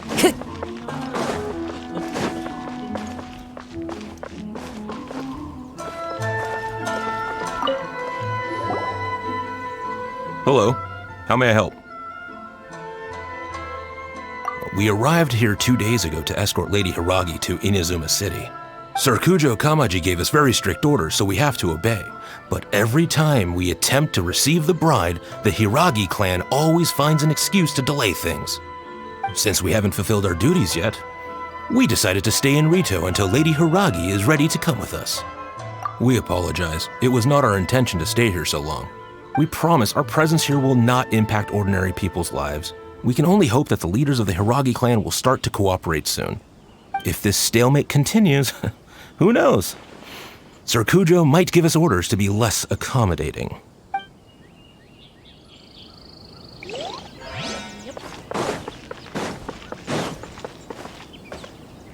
How much longer does your master plan to hold them off? I have no idea. We're stuck in limbo here. Master's been very on edge these past few days. He gets irate over the smallest things and is suspicious of everything. He's been yelling at me a lot. I understand that he's anxious, but I mean, what can we do? I've told him before, never cross the Yashiro Commissioner. Yeah, good advice. With him, you just know that whatever he's doing, a lot of preparation has gone into it. If Lady Hiragi is really taken away, then what will the Tenryou Commission do? And what will the Yashiro Commission do? Maybe we should tell Master to discuss things with Lady Hiragi. Hiragi Chisato is now at the center of every conversation in Rito. By now, the Kanjo Commission probably knows how important she is. But what about what she thinks?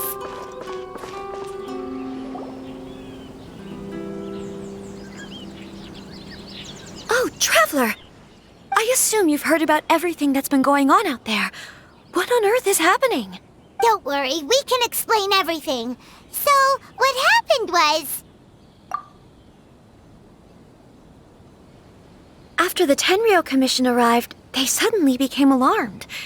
They keep having secretive discussions and won't allow me to have any direct contact with the Tenryou Commission. I never would have thought that this was Sir Kamisato's plan. Now it all makes sense. I'm sorry. I haven't. Maybe there's no right or wrong decision. Maybe everything would be easier if I simply didn't have the choice. I used to tell myself things like this to avoid having to think about it. But once I saw the notices appearing out of nowhere on the streets, signaling that the wedding was confirmed, I didn't feel reassured at all. Instead, I felt a great sense of regret. I keep thinking back to what Sir Kamisato said. This is supposed to be my bright and beautiful future. But what if it's not? I can happily accept that if someone was trying to take advantage of my marriage, I should absolutely refuse to go through with it. But that's not the answer I'm looking for. And also, now that things have escalated to this point, it will be tricky to resolve. Ah, Lady Hiragi, here you are. You scared me for a second. I thought you'd gone missing. Oh, this slime ball. You? Wait, you're the ones who were with the Yashiro Commissioner that day. What do you think you're doing here? Are you trying to convince Lady Hiragi to leave? Calm down. They're my friends. They're just here to visit me. Friends? Are you sure? Just friends? Lady Hiragi, I told you already, these are exceptional circumstances. You need to be more vigilant in everything you do. You are extremely important to us, and to the entire Kanjo Commission. Who's to say they don't have a hidden agenda? If you want to accuse us of trying to abduct her, just come out and say it! Don't be rude. You've been very highly strung lately, seeing everything as a threat. Listen to me. I know all the ins and outs of everything that's happened so far. His arrival might well be your very last chance to fix this. The present state of affairs in Rito shows me that the situation has escalated well past the point where you could hope to control it. If this deadlock continues any longer, we will have nothing to gain and much to lose. This is not an order. All I need you to do is give me an explanation and take responsibility for the situation. Understood, my lady. I shall discuss with the others right away.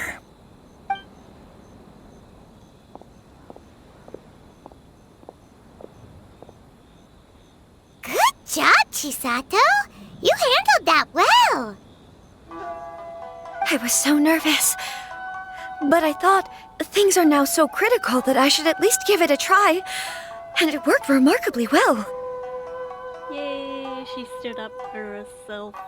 Fantastic. Yes. Well, let's wait and see what happens. I hope they provide a satisfactory response. We had a serious discussion and reflected on our mistakes. In all honesty, no one can handle the weight of the situation here. Everyone is besides themselves with worry. It'll drive us mad if it continues any longer. I'm so sorry.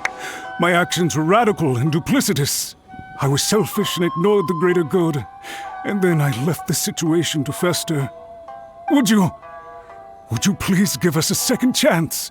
For my lady's sake, please give the Kanjo Commission another chance. I suppose you're right. The only person who can change the Tenryo Commission's mind will be the Yashiro Commissioner. We'll head off to the Kamisato estate shortly and beseech him to help us with the utmost sincerity. Lady Hiragi, might I ask you to join us? You are the most important person. Without you, we have no other way.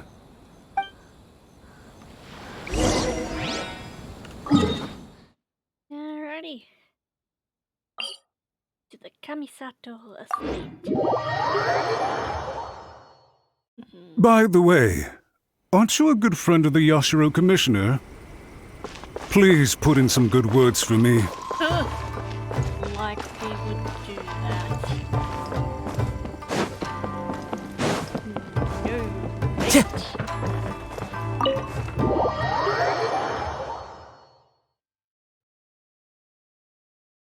I need to go put wood on the fire. I will be back in one moment.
Alrighty, we're back.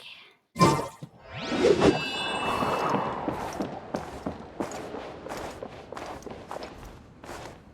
he is.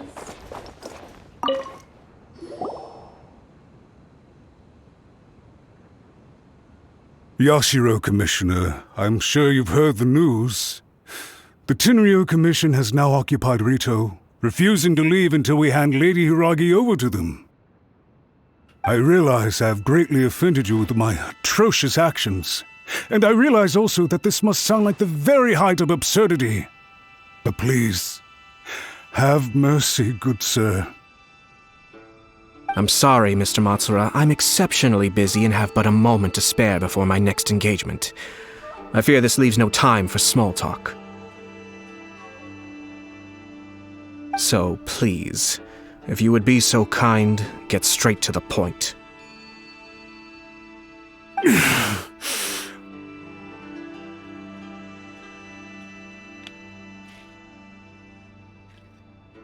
I know our apology means nothing to you, but we really have nothing else left to offer by this point.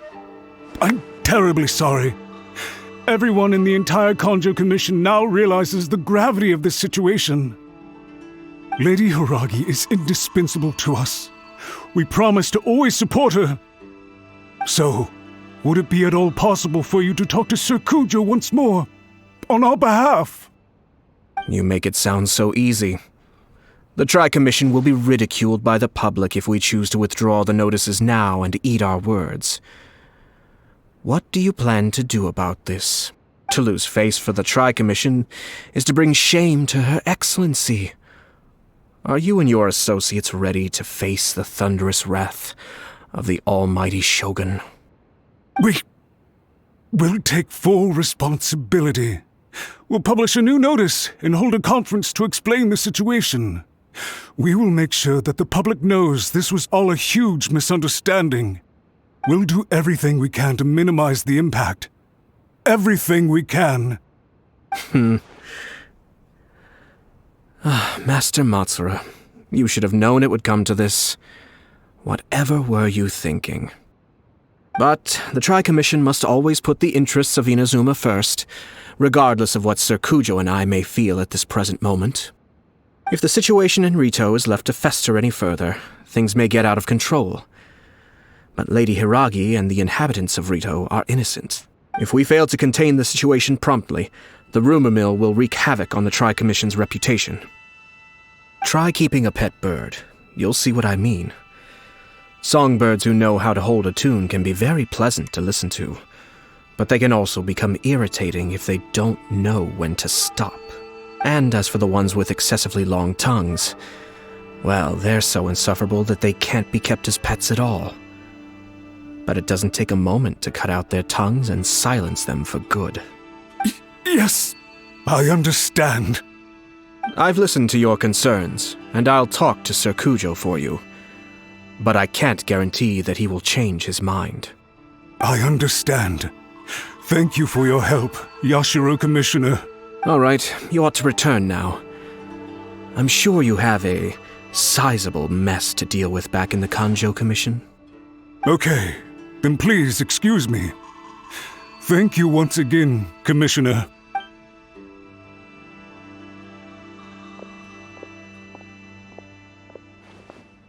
Ah, yes, Lady Hiragi. I have something to tell you. Would you mind? Oh? Why, of course. Sir Kamisato, you became a completely different person just now. It felt so intense. Unruly servants like him need to be severely reprimanded. As a commissioner, the Almighty Shogun trusts me to do her will. I did as I should. But now, I'd like to take off my commissioner hat and share a personal story with you. Oh, please. I'd love to hear it. You must have heard that the Kamisato clan once went through an extremely difficult period. My father worked incredibly hard to compensate for the grave errors made by the Kamisato clan long ago and restore our reputation. The work took a toll on his health and ultimately led to his untimely demise. My mother loved him dearly. She passed soon after. This sudden turn of events dealt a heavy blow to the Yashiro Commission. Behind the scenes, things became very unstable. Everyone thought that the Kamisato clan had lost power. That made my sister and me nothing but burdens hindering the ambitions of others. It may sound preposterous now, but I assure you that is the truth of what the Yashiro Commission has been through. Huh. Pretty similar to how the Kanjo Commission is now. Back then, I had no choice but to accept the position I was in. While I desperately looked around for powerful supporters, I endured smear campaigns and attempts to exploit me. I had no other choice. I had to honor my parents' dying wishes, and I also had a young sister to take care of. I didn't mind what became of me, but my family. No one can ever be allowed to trample over my precious family. Fortunately, I persisted, and the Kamisato clan was able to survive this storm. I think I now know where my sense of loss and confusion was coming from. Shinojo once told me that he saw what was in me in a way that no one else did. That's why he couldn't bear to see me live the rest of my life depending on someone else. I thought the reason I felt unsettled was because of uncertainty over getting married. But the fact is, it's because I felt too young and inexperienced to handle the situation facing me. The reason why Sir Kujo was able to face the prospect of marriage so confidently is because he's prepared for anything. That's it. The situation I'm facing now is the same one he faced back then. When his clan was in crisis, he bravely drew his blade and challenged the Almighty Shogun. And now, it is time for me to make a stand. and become my own person. Well said. I'm sure once you have grown and gained confidence, your father will be able to let go and allow you to decide how you want to live the rest of your life. It might not sound exciting, but this kind of personal growth is a necessary step in the pursuit of true happiness. And I'm sure I can get there. I will use this as an opportunity to take over the responsibilities of the Hiragi clan. I'll think about marriage again after everything is more settled. This puts less pressure on Kamaji, and means I can support and protect myself without having to worry about becoming a burden or dependent on someone else. My best wishes to both of you were and remain heartfelt. When the time comes for the wedding to go ahead, I will come to congratulate you once more. Thank you, Sir Kamisato. I am grateful for everything you have shared with me. Now, if you'll excuse me, I have a lot to deal with back home. Take care, Lady Hiragi. I'm confident that on your return, you will find your Kanjo Commission associates most receptive to your instruction. Yes, in fact, my recent experience suggests the same. Thank you once again.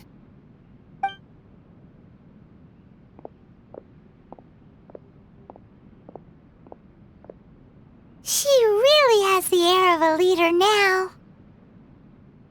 Hats off to you too, sir. Everyone thought there was no way out until you pulled that super smart strategy out of nowhere. In fact, counter-checking is a perfectly common maneuver in the game of chess. Our rival this time was easy to deal with. He was smart, but short-sighted, and sloppy in his execution. This outcome is entirely within my expectation. Even so, Paimon could never come up with a plan that cunning in a whole lifetime. Anyway, it's kind of a relief to see that Chisato has decided to set the Hiragi clan straight. I agree. Stability in Inazuma benefits me as well. I wasn't about to pass up an opportunity to make less trouble for myself.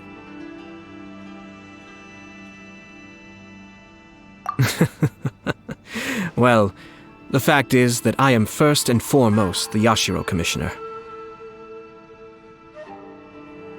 Perhaps for Master Matsura, power is his life's pursuit. But for me, nothing matters more than the stability of Inazuma. A stable nation is the prerequisite for a stable Yashiro Commission. Only then can the Kamisato clan and the other Yashiro Commission clans have a peaceful existence. But human desire will always be a factor in the equation. This is not the first situation of its kind, nor will it be the last. All I have tried to do is make sure the three parties to the Tri-Commission serve to restrain each other. Stasis is not the only form of stability. A balance of power leaving no room for maneuver achieves the same end. Another positive outcome is that everyone recognizes how important Lady Hiragi is now. I think I did her a sizable favor in that regard. Dealing with the Hiragi clan will be much easier for her than navigating a new and unfamiliar one. There were so many things at play over this one wedding! Wait a second! You weren't trying to stop the wedding from the very beginning, were you? I thought straight away it was bad timing. Nevertheless, everything I said to Hiragi Chisato was entirely sincere. If you choose to give up your stance on something once, you'll be having to compromise for the rest of your life. I didn't want to see her suffer because she didn't realize what she was getting into. Now, she has the chance to become her own person. Let's see who she becomes. Okay then, guess we'll have to wait and see. All right. Farewell, and profuse thanks to you both. I shall have to host you at the Kamisato estate when my sister is next available.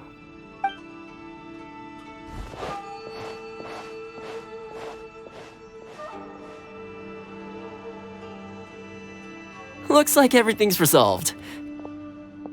Masterfully done. Everything was perfect. Well, except for one minor detail.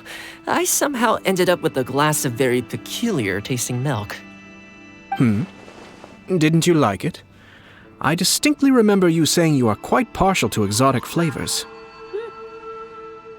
Oh! My lord? The Traveler had one of those as well. I'm sure he's made a great impression on you. The Traveler did indeed play a critical role in this case. I'm sure both families would have been more guarded against me had he and his companion not been present. It wouldn't have been so easy to get to the heart of the matter. There you go again, my lord. Placing the focus on other people while discreetly performing your job to perfection. Naturally. Ah, yes. Now that we're both free, let's finish off that game of chess we started a few days ago.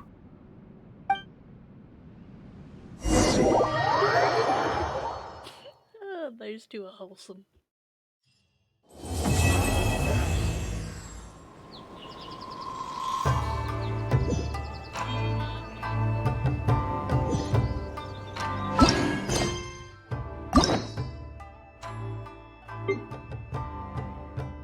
Alright, one down. And I have a few more to do. Let's crack on. Let's do Yelan's next.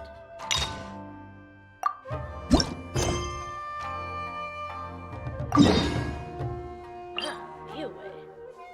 Let's go.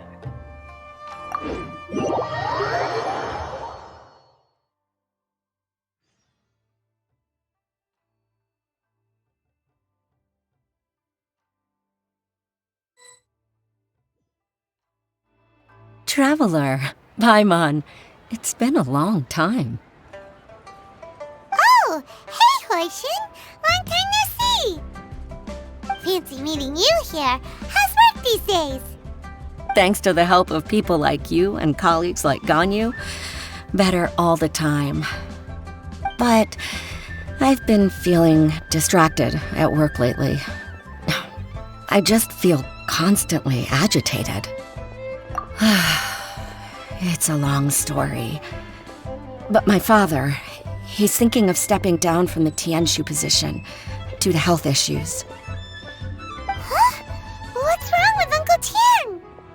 Nothing specifically. He's not unwell. He says he's just increasingly low on energy these days. He's always said, old age comes for us all in the end. Still, I just can't help but feel a little emotional watching it happen to him. Anyway, my father's currently on the second floor of Yangsheng Tea House. Why don't you come pay him a visit with me? He seems very fond of you, too. I'm sure chatting with you will make him very happy. Sure, let's go!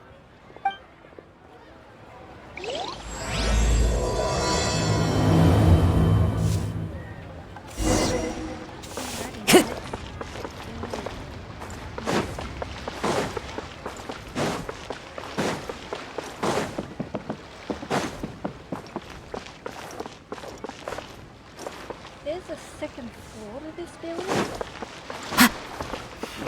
Oh my god, there is. Oh, okay. I'll be back in 1 sec, guys. 1 sec.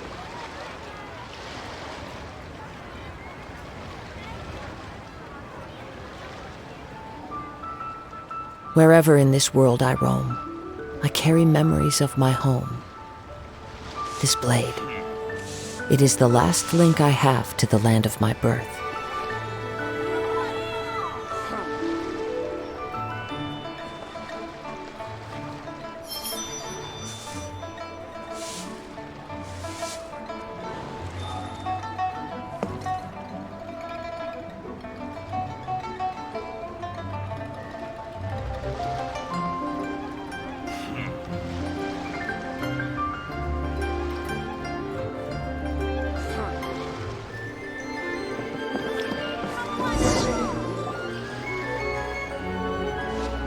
Uncle Tian, we're here to chat with you!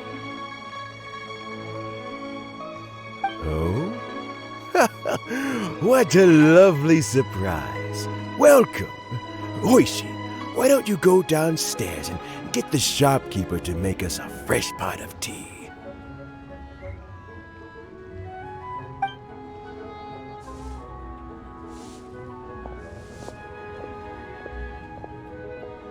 I heard that you've been traveling all over the place recently. I would very much like to hear your adventure stories. Hoishin told you, didn't she? Don't worry. I'm quite alright. It's just the years gradually catching up with me. As I grow older, I'm starting to find that with many things, though the mind is willing, the flesh is weak. Especially recently, I've noticed a rather drastic drop in my energy levels. I am still very much in good standing as the Tianshu today. Nevertheless, I wish to pass on the position before my mental acuity begins to decline beyond redemption.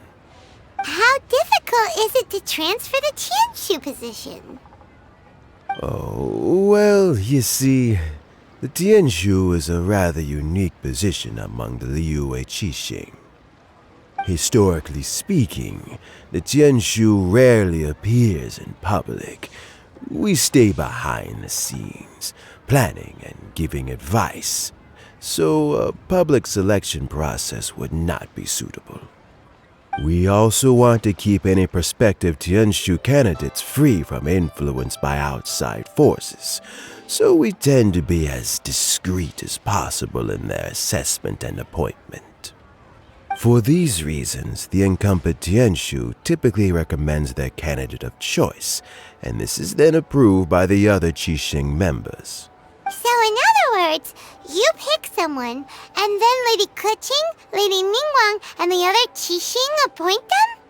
Correct. Unfortunately, due to my health, I won't be able to assess every candidate myself. Not to despair, however, because I found someone exceptionally capable to act on my behalf as assessment officer. In fact, I believe you recently became acquainted with her yourself. Oh? Who is it? I'm heartbroken. I thought it might take you a little longer than this to forget all about me.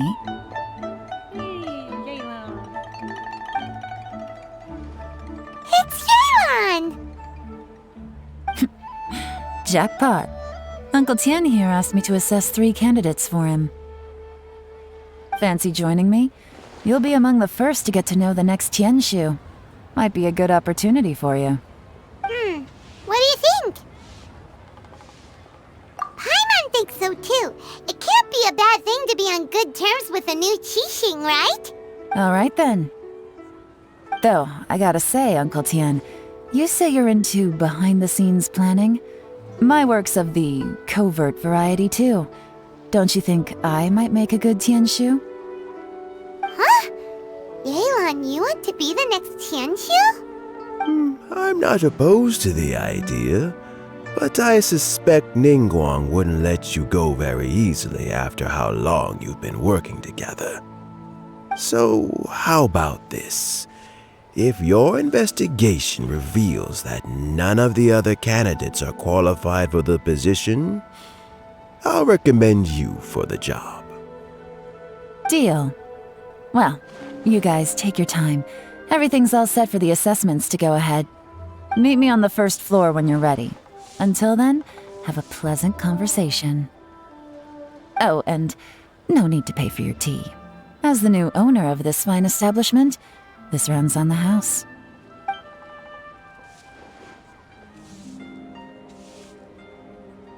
You're all set?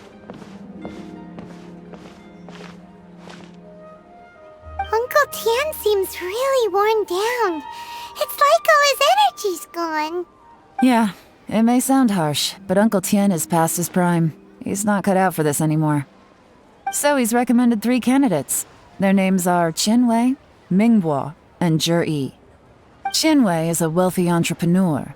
Mingbo works at the Liyue Ministry of Civil Affairs, and Zhi is focused on study and travel. Try to keep all that in mind. Of course, it doesn't really matter if you forget, since we'll be assessing them at Yuehai Pavilion in a short while. Qianwei, Mingbo, Zhi. Paimon should be able to remember their names, but what does the assessment involve exactly? Let's leave that until we get to Yuehai Pavilion. All right. Heads in the game, people. The stakes don't get much higher than a change in the Qixing.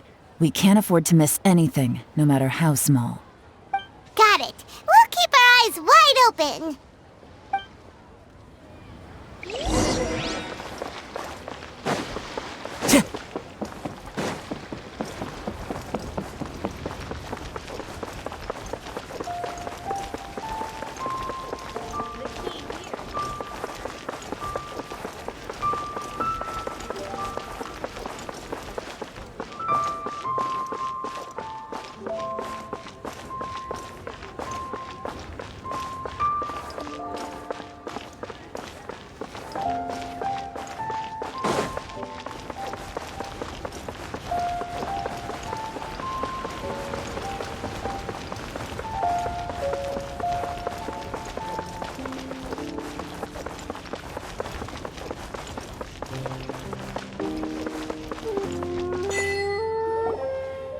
My legs are getting sore. What is wrong with this assessment officer? This is a huge occasion and I don't even get a chair. Wow, he's out immediately. I've dealt with all kinds of people in my time, but never have I been made to stand while I'm waiting for an appointment. Oof. He's out. I think it's fine. That's called being complacent. If you're happy to just accept the way things are, you'll never be able to change anything in the future. Oh, come on. That's just... Now you're just being unreasonable. All right, you two. Let's not get into a big argument over this. It's not worth it. Qianwei, that was a bit uncalled for. And Mingbo, cut him some slack. We've all been standing around for a while. It's natural to be getting irritable. Him. Freaking he's gonna be the next one. Look, how about this? There's no rule saying we're obliged to stand up while we wait, so why don't we borrow some chairs from the guild nearby? Fine. They're not the best quality chairs, to be sure. But under the circumstances, it would be better than nothing. It looks like all 3 candidates have arrived. We'll meet them formally soon. Before that, let me run you through the assessment process. I've split it into 2 stages: current affairs and planning, and face-to-face interview. In the first stage, candidates are required to submit a manifesto for Liyue's development.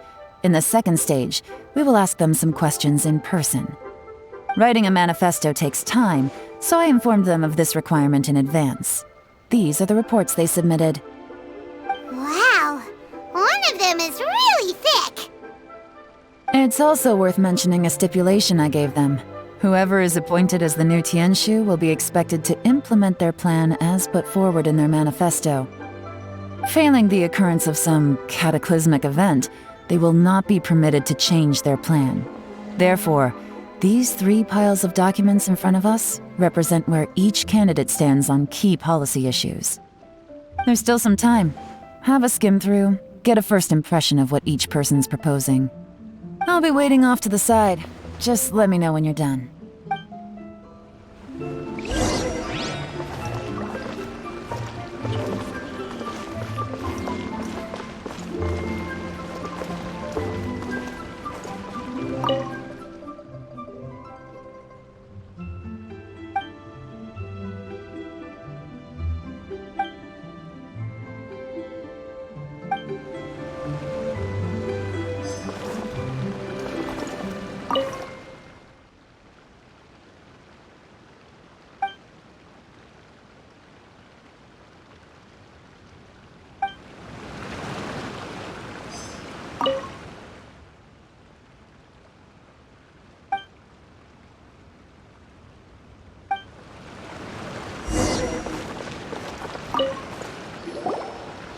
Finished, huh? What did you think? Everyone took it very seriously. Of course they did. They have the chance to be picked as the new Tianshu, so you can bet they're putting their best foot forward. And keep in mind, whoever gets in has to execute their plan as written. Nobody wants to have any regrets. That's for me to know and you to find out. We can talk more after the interviews. We'll see the candidates now. Let's do one at a time. Start with Qianwei. Yes, ma'am.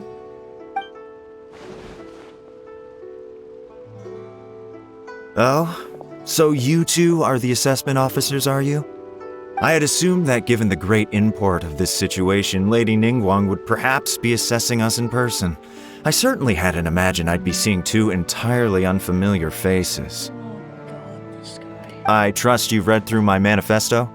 I'd be more than happy to clarify any details you found difficult to grasp. It was written with an expert audience in mind, after all. Mind your tone, mister! Relax. It wasn't intended as a personal slight against anyone in particular. I was simply stating a fact. Cloud Retainer? You know this Adeptus? Oh, yes, I remember now. You must be the traveler that people are constantly talking about. With your sterling reputation, you must have a respectable level of erudition. Perhaps you will be able to understand the concepts I have put forward. Although I shouldn't get my hopes up. Oh, is it my turn? Yes. Please introduce yourself. I'm, Mingbo. I work in the Ministry of Civil Affairs. I've worked there for, 9 years, 5 months, and 3 days. In that time, I've handled, 2,347 cases. I have 12 active cases at the moment. They should be concluded in, 16 days? My current work is related to urban planning, and I'm also responsible for, auditing the accounts. To be more precise, there are 3 parts to the accounts, namely... Is it just Paimon, or is he not very good at public speaking? Me. You know what? Let's leave the self-introduction there and move on to some questions. Oh, okay. Sorry.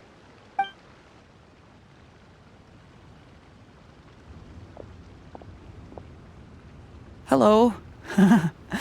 Not gonna lie, I'm feeling a little nervous. What would you like to know? You're here to assess me, so ask away and I'll answer your questions to the best of my ability. Your manifesto is very wide in its scope, but you don't seem to be personally involved in many of the specific fields. How can you be sure that you have the ability to put your plan into action? Very fair question. I completely understand where you're coming from. But I'm confident in my plan. I've visited many different places, talked to lots of people with far more expertise than myself, and my manifesto is the conclusion of these efforts. Of course, 2 different problems can be interconnected in very complicated ways, and you might reach 2 very contradictory conclusions depending on which one you're focusing on. What I've tried to do is strike a balance. In other words, present an optimal solution to all the problems as a whole. How do you plan to determine whether you are right or wrong about your proposed solution being the optimal one? A great question. Well, I'd start by having my colleagues and the secretaries of the Yuehai Pavilion evaluate any proposals before implementation. Post-implementation, it would all come down to the results. If it turned out that my judgment was to blame for poor results, I would take responsibility. Nice answer. All right, next question. He seems like a great guy. Everything he said was thoughtful and logical, and he was just a pleasure to listen to. Here's my take on what we just learned. As you saw, Qianwei is highly knowledgeable. He proposes many excellent ideas in his manifesto which effectively target the big issues. But he is very proud and incredibly stubborn. He doesn't care much about other people's feelings. Mingbo's plan is more thorough and more measured. You can tell he's meticulous in his work, very detail-oriented. But he and Qianwei are otherwise polar opposites. Mingbo is not very articulate and comes across as very timid in conversation. Perfect summary! Paimon couldn't agree more! You're good at this, Yewan. Last but not least, Zhi. His manifesto is full of pertinent details, his methodology is sound, and his proposals cover a broad range of fields, which is quite a rare feat. The depth he goes into in each and every area means it can only be a product of painstaking work. Plus, he is modest and good at dealing with people. But what really interests me is that many of his views happen to coincide with Uncle Tien's. Having someone like Zhi take the position would certainly put Uncle Tien's mind at rest. Great! We'll see. Let's go back and report to Uncle Tien.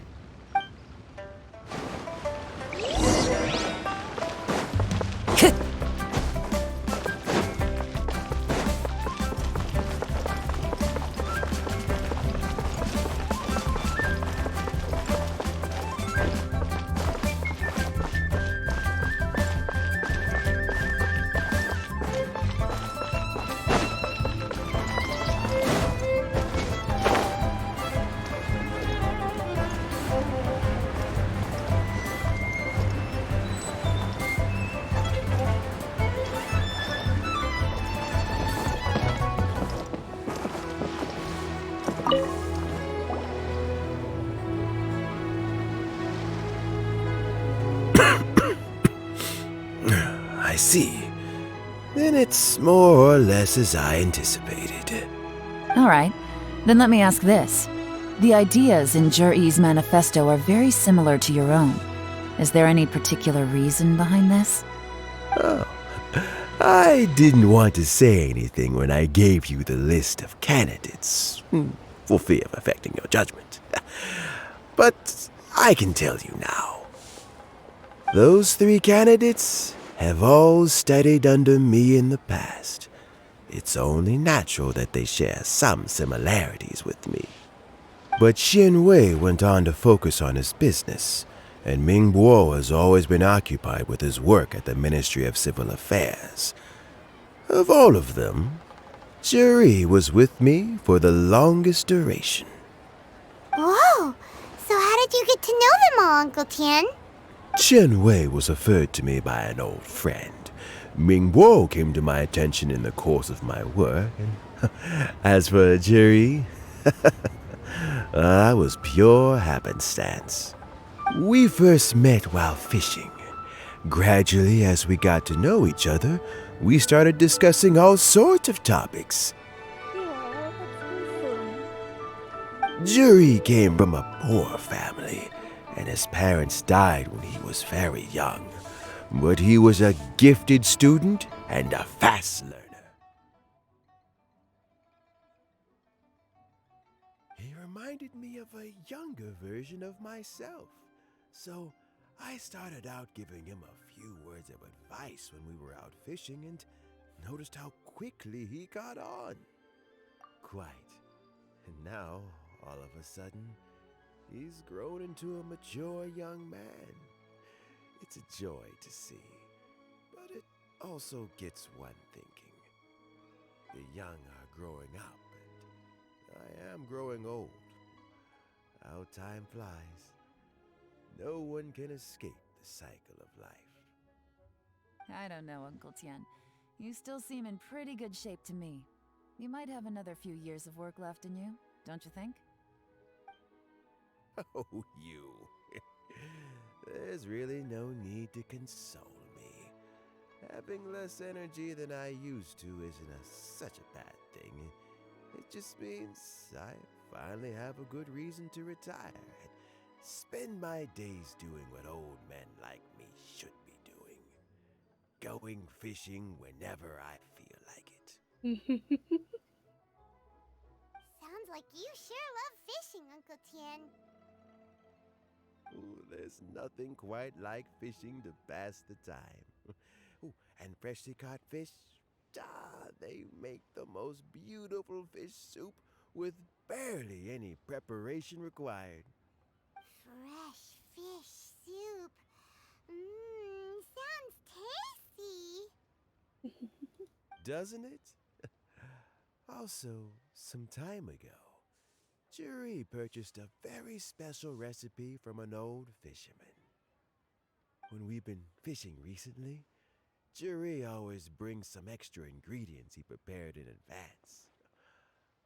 The addition of these makes the soup taste even more wonderful. That flavor makes for a fond memory. But at my age, who knows how many more chances I have left to taste it again. Oh, can Paimon come next time too? Paimon really wants to try it. Let's get back to the matter at hand. Uncle Tien, we've reported back. Do you have a verdict? Mm-hmm. I appointed you as the assessment officer, and I trust your judgment. Had you not asked me why Juri's ideas were so similar to mine, I was not going to mention my history with any of them. This decision must be guided by what is fair and right. Please disregard all other considerations and make your final decision only after a thorough review of each candidate's talents and capabilities. Remember, you must be thorough. Understood. Come on, let's go talk somewhere else. Bye-bye, Uncle Tien. Look after yourself. So, it's gonna be Juri, right? His manifesto was written well, and he's the best speaker. Easy. Let's not rush. There's no time limit for this assessment. Huh? So, are you gonna give them more tests or something? No, nothing like that. The assessment itself is complete. But let me give you a word of advice. Things are not always as they appear. The biggest no-no in intelligence work is to only get information from the person of interest themselves. The truth is almost always hidden beneath many layers of deception. You have to get information through many different channels.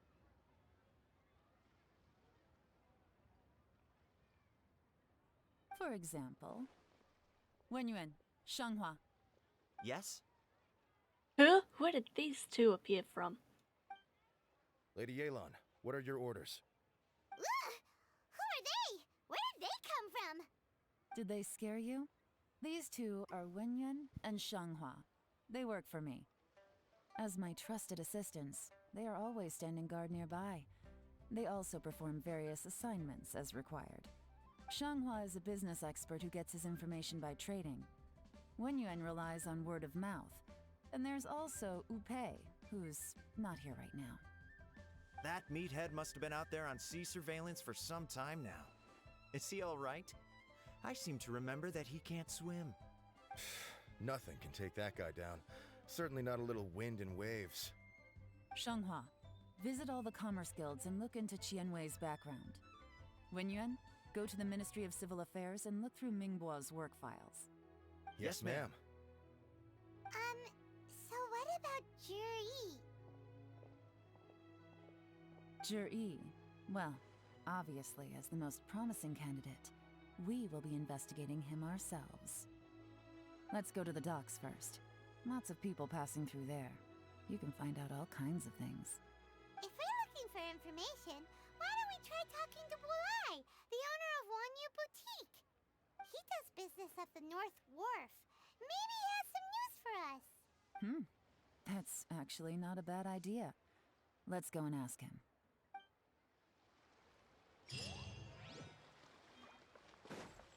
Time to go. Huh?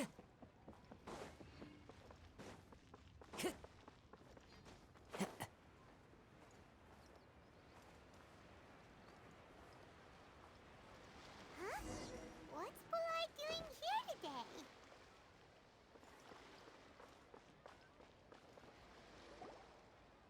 Look, your asking price for this batch is just too high. I can't buy in at this price. How am I supposed to turn a profit? Come on, hear me out. I'm telling you, this is the single best batch of Sunsetias ever. You won't find anyone who disputes that. I accidentally dropped one into a well, and even the water turned sweet. Even so... All right. I'll let you in on a little secret. The boss of Second Life also wants to buy from me, but I haven't responded yet. If you won't take him, I'll just have to partner with them instead, and neither of us wants that. Okay, well, when you put it that way, I'll accept your asking price. I'll take all your stock. Don't sell a single one to Second Life.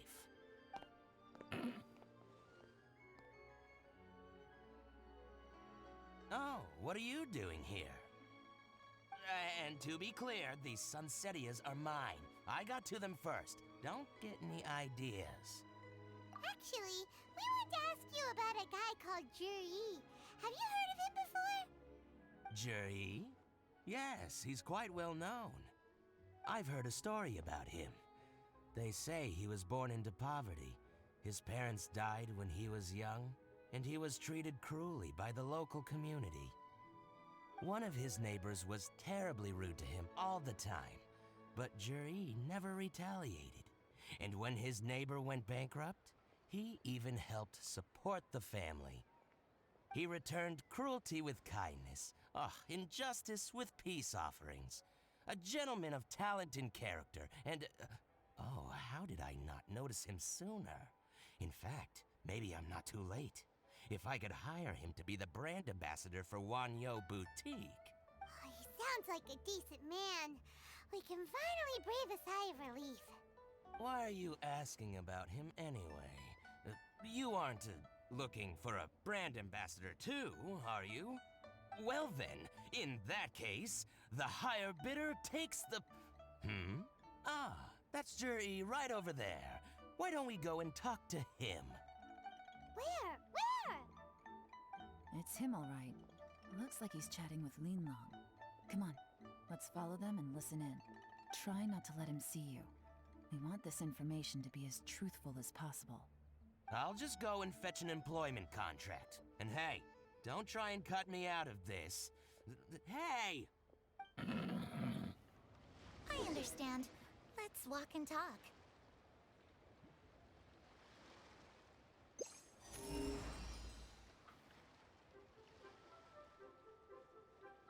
So, you were looking to buy a wineware set? Oh, now I can see that you're a connoisseur, so I won't bother trying to con you. I trust you understand our shop I'm quite... stuck. What's the hurry? Don't get too close, or he'll see you. I got stuck. Yes, my tailing skills are terrible. Try not to let him see you. We want this information to be as truthful as possible. Why is there always stealth missions? I understand. Let's walk and talk. They're the bane of my existence.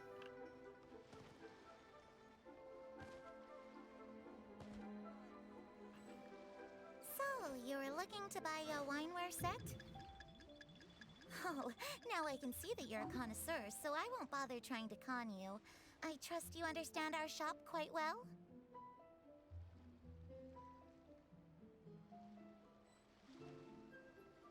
The truth is, an old friend of mine, who likes to have a drink now and then, he fancies himself as a man of culture, but doesn't care for needless extravagance. So I thought I might buy him a set of high-quality fakes. How very thoughtful of you. Leave it to me then. Come and collect it at Shigu Antiques whenever is convenient.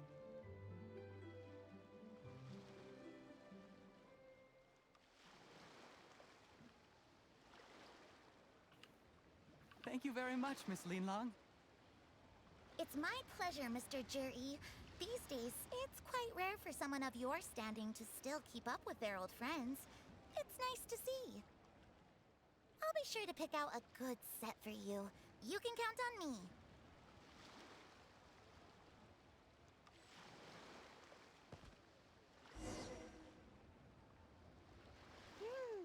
Juri seems to get along really well with everyone. Are you satisfied now, Yelan? Seems like everyone thinks Juri's a great guy. We shouldn't jump to conclusions just yet. Let's go check out the wharf where he usually goes fishing. Do we have to? Yes, Paimon, we have to. Wait, you're not just trying to dig up some dirt on Juri because you want to be Tianshu yourself, are you? Maybe I am. Maybe I'm not. But hey, if I do become Tianshu, I'll look out for you guys. You'll be able to try all the finest food for free. How does that sound? We will? Well, come on! Off to the South Wharf we go!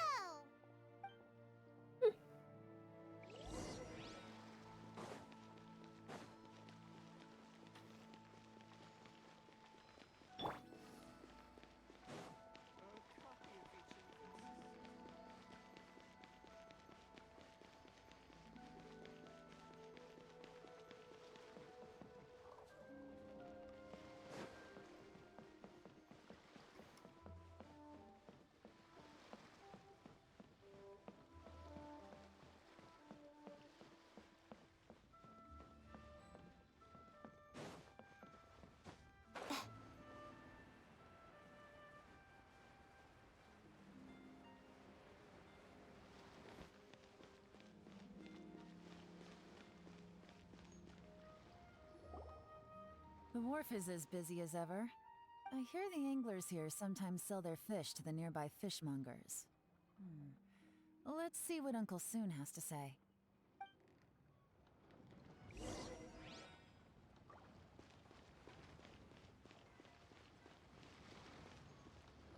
Welcome.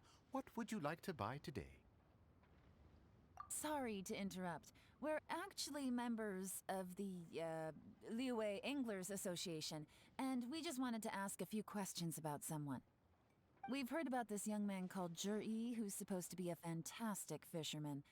Just wondering if you happen to have heard of him? Whoa! Yeon made up a whole fake identity without batting an eyelid! Ah, yes, Zhi. He's been making quite a name for himself recently. I've got some friends who travel all over the place, and they tell me everywhere they go they meet someone who's heard of him. Apparently, he had a rather tough time growing up. Had to work several jobs alongside his studies to make ends meet. How does that saying go? What doesn't kill you makes you stronger. Well, if there's anything to that logic, he's sure to be phenomenally successful one day. Yeah, we think so too. But I'm afraid your Anglers Association might be in for a disappointment. Oh? Why's that? He's good at a lot of things, but fishing isn't one of them. He fishes at the wharf and sells what he catches to me on occasion. His catches are always mediocre. Not terrible, but equally nothing to write home about. If you're looking to recruit some new members, though, I do know a few top anglers I could put you in touch with. That sounds fantastic. I've got a couple of other things to attend to right now, though, so why don't I come back some other time and we can chat over a drink? Sure thing. See you. Everywhere they go, they meet someone who's heard of him. Come on, let's keep asking around.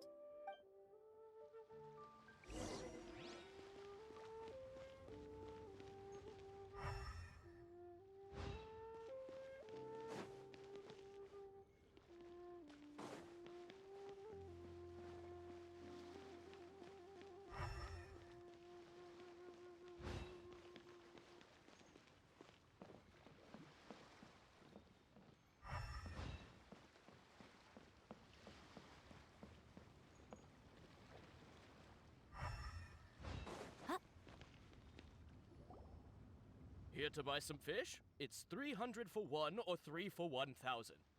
You better hurry. When they're gone, they're gone. Hello, we're from the Society for Fish Price Research. We'd just like to ask a few questions. Wow, she switched identity again! Society for Fish Price Research? I haven't done anything illegal. Stay out of my business. Please, don't worry. We're just here to conduct a simple survey. We've heard about a certain Zhi who's been selling fresh fish at low prices in this area recently. Do you know anything about this? So this isn't about me. You should have said something, you know. I know the guy. I can tell you what I know. I haven't heard anything about him selling fresh fish at low prices, but it wouldn't surprise me if it was him. Oh? Why is that? Because he's so poor. His parents died when he was very young, and his alcoholic father still owed a huge amount of debt. No one wanted anything to do with him. He was still a kid when he first came to the wharf. His clothes were ragged, and he had a bandage wrapped around his head. And he managed to survive, thanks to Uncle Tien, who gave him some food. But still to this day, he doesn't have a lot of mora to his name. I mean, he can afford to eat and everything, but you'll often see him haggling with others over just a few mora, so I wouldn't be surprised to find out he's been selling a few fish. It's not like he catches much anyway, so it's not going to affect my business. Don't tell him I said that. You'd rather he didn't know? Well, I spoke to him once, briefly, and I just had a feeling that he really cares what other people think of him. I think he has pretty low self-esteem. But hey, it's hardly my place to say anything. What he's achieved already puts most people to shame. And nobody's perfect. I just wouldn't want to upset him. That's all. I see. Well, thank you for sharing that with us. Not a problem. And just for the record, there's absolutely nothing wrong with the price of my fish. The more times you say it, the less convincing it becomes. Oh, Paimon. Doesn't have a lot of mora to his name. Okay, let's keep going.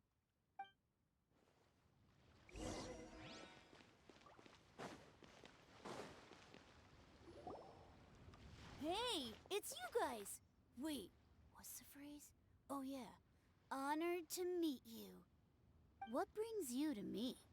The truth is, we are but newcomers to this territory. We heard tell of a great martial artist, Master Dugu, who knows everything there is to know. Hence, we sought you out to ask for your guidance. Really?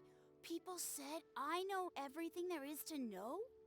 But of course, we also heard that Master Dugu is a kind and virtuous swordsman who never turns away anyone who comes with questions.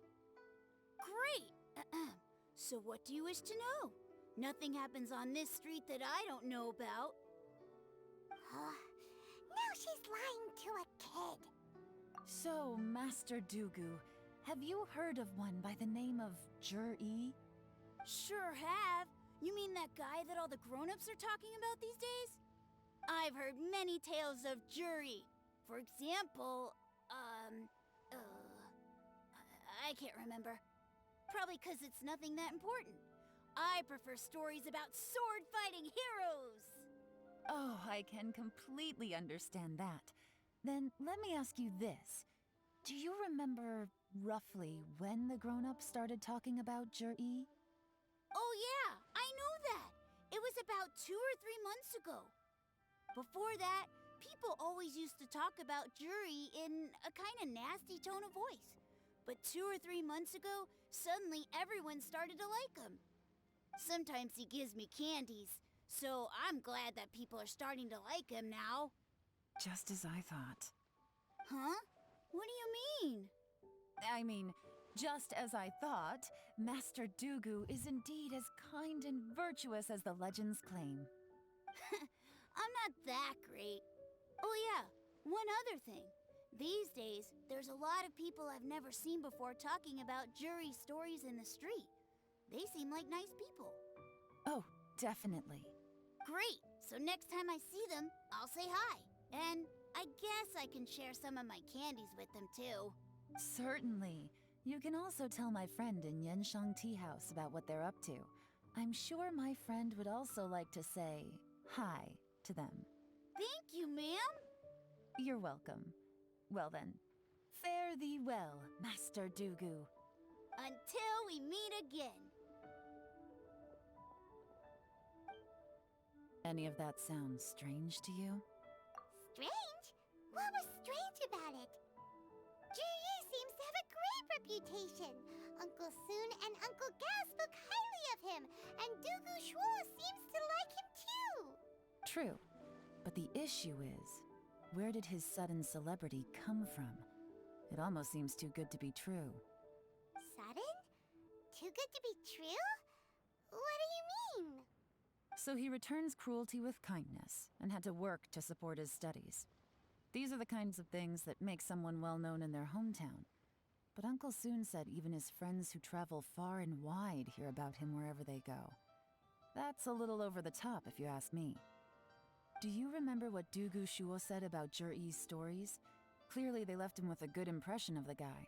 But beyond that, he wasn't interested in the details. That's the reaction I would expect from any normal person. Plus, there's the fact that all this praise of Jur-E has only been happening within the last 2 or 3 months. His childhood, his studies, the thing with his neighbor. None of these are recent events. So why are these stories only going around now? When you put it like that, it is kinda strange. Of course, if that's all there was to it, I wouldn't look into it any further. Jur-E was born into a poor family. Paying people to get his stories out there is within the rules of the game as far as I'm concerned. The problem is, do you remember what Uncle Gao said about him? He's stayed poor his whole life. Everything he's earned he's either spent on studying, traveling, or paying off debts. I don't think he has the mora to pay for a publicity campaign. Right, and that changes everything. It can mean a powerful faction is trying to gain influence over the Liu at Xixing. That's the worst-case scenario.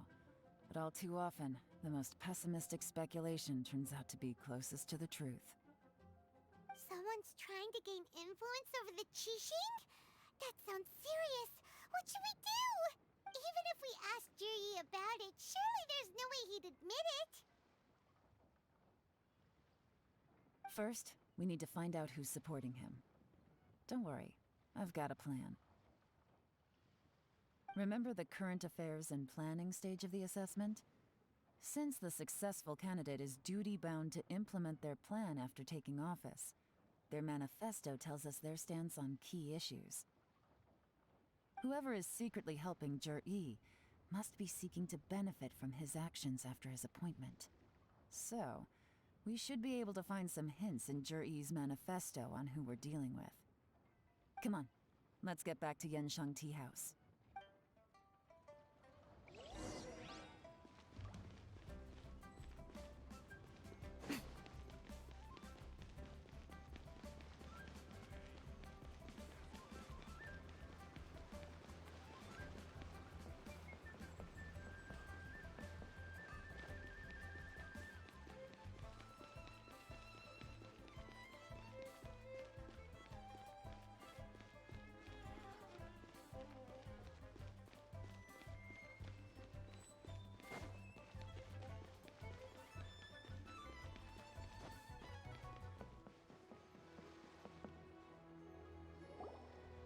Jur-E's manifesto covers a huge range of topics. Looking for details that don't add up will be like trying to find a needle in a haystack. I'll divide the reports into 2 piles. You take one, I'll take the other. When we're finished, we'll put our heads together. Officially, the assessment is already over, and I'll be expected to announce the results before long. So we have to get to the bottom of this as quickly as we can. Yikes! We better hurry! Whatever else Uncle Tian might think of Jur-E, the fact remains that he's one of his favorite students. Any evidence he's left is not going to be immediately obvious. We'll have to look carefully and think critically.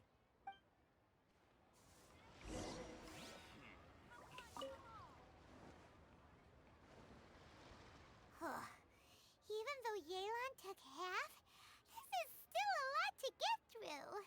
Well, we gotta start somewhere.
All this reading is giving Paimon a headache. Let's take a break.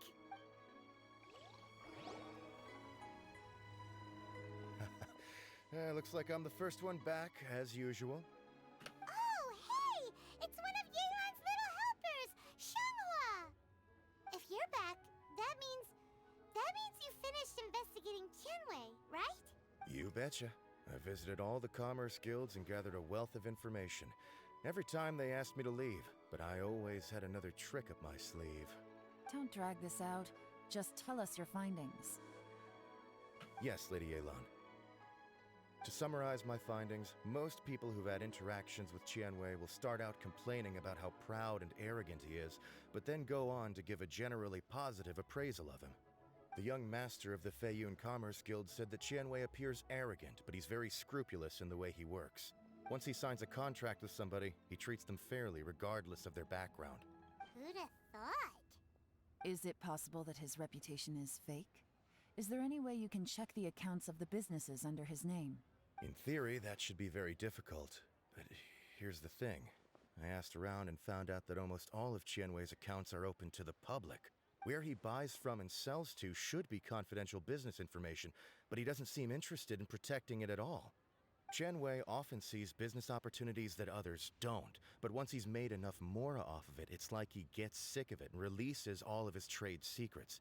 It's like he wants people to know that they still can't beat him, even if he shares all of his secrets. The fact that someone like that can still make mora is pretty infuriating when you think about it. What a strange guy. It's like he's not doing business to make mora, but instead... To validate his theories. No wonder his manifesto contains so many insights. It's all the result of his first-hand experimentation. I'm back! Huh? How come you're here? Why do you think?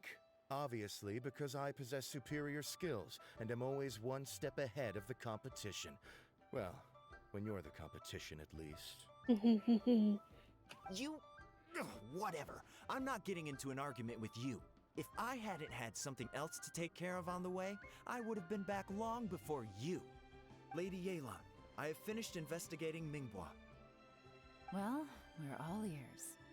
The Ministry of Civil Affairs says that Mingbua struggles to get his words out when he gets nervous, especially when he's chatting with strangers.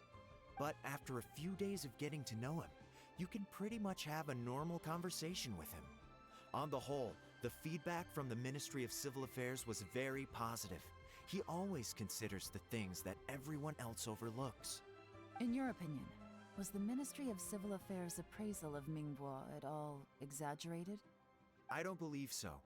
Mingbua is someone who has slowly but surely earned the reputation he has today. According to Miss Yu, the Ministry often gets Mingbua to take a final look at projects before they're implemented. People feel much more confident in something if it has his stamp of approval. Oh, and also, there was once someone in the Ministry who was lying and cheating to try to advance their career. Mingbua gave them the scolding of a lifetime. Apparently, he can be terrifying when he loses his temper. I haven't seen it for myself, though. Whoa, that's hard to imagine. Like I said before, things are not always as they appear. Ah, so that's what you meant by that. Paimon's starting to get it now. Thank you both. You're free to go now.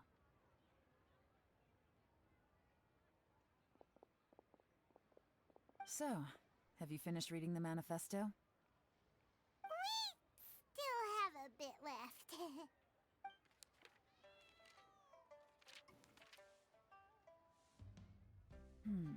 I can't see any immediate problems looking at the individual entries.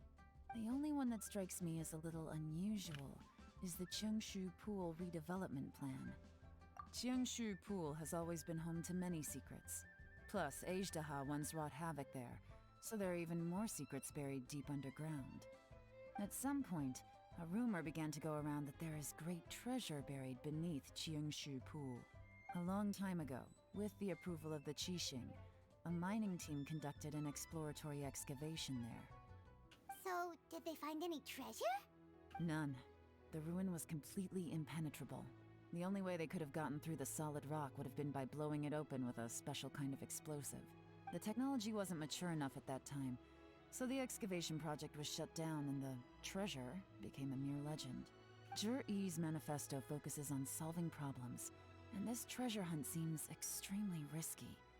It seems out of step with the rest of his plans. Still, this one fact alone doesn't tell us much. Everyone wants to get their hands on this treasure. The treasure hoarders, the Fatui, even local Liyue factions. Did you find anything? Excavation? Project? Treasure? Did we read anything similar in our half of the manifesto? Oh yeah! Zhi-Yi said the Blackcliff Forge workers should get right of first refusal if any suitable projects come up. Did he now? Well, that makes everything much clearer. So Zhi-Yi wants the Blackcliff Forge to excavate the treasure of Qiangshu Pool. Does that mean the Blackcliff Forge is Zhi-Yi's secret supporter? No, not likely. I've looked into the Blackcliff Forge before. They aren't involved with any powerful factions at present. They do possess some specialized explosives, but it would seem more trouble than it's worth to put so many resources into a risky project like this. Still, since the clues are pointing toward the Blackcliff Forge, we should see where they lead. We may well find something new.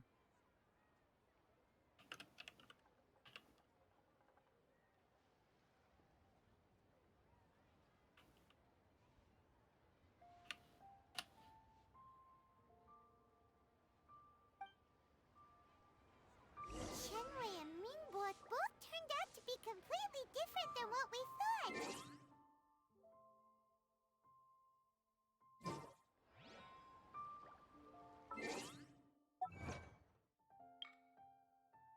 Oh, cute.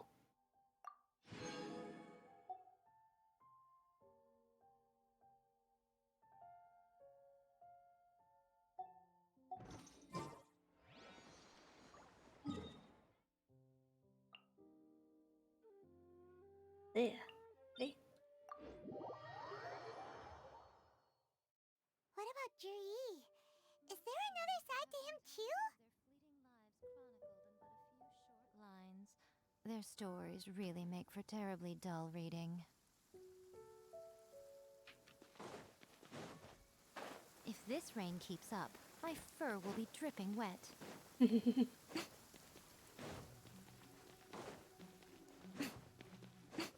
Just when will work with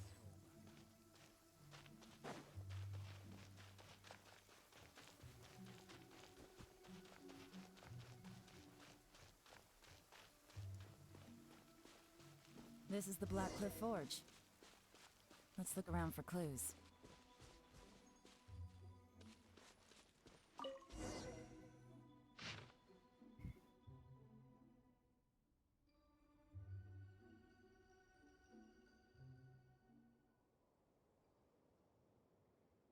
What's this? A diary? From the back, it looks like a ledger, but it seems they also use it as a site log. We don't know who wrote it, but it's interesting, don't you think? These newcomers, who could have sent them? You think they're suspicious? Yes. Look, it says right there, one of them's already been promoted to team leader. I'm sorry, but I don't know how to make VIPs. At this rate, by the time the I don't think I Qinshu Pool can redevelopment anyway. plan is ready to roll, they'll be the technical backbone of the team. That'll give them the chance to take a lot of liberties. They can copy any secret texts or steal any treasure they find underground. wow. Imagine if we didn't suspect anything. By the time Jur-E recommends the Blackcliff Forge for the excavation project, at most we would maybe do a fresh background check on the place. No red flags if all they did was change some key staff. And even if we decided to vet the staff individually, they'd have had more than enough time by then to come up with fake identities. That's the advantage of planning this far in advance. It was a clever move. Yeah, see, I'm not an affiliate. It all makes sense. If we hadn't found this out, someone else would have stolen the treasure.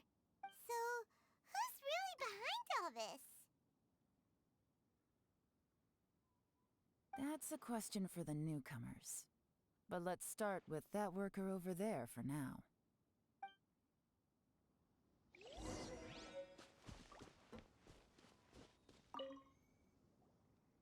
Excuse us.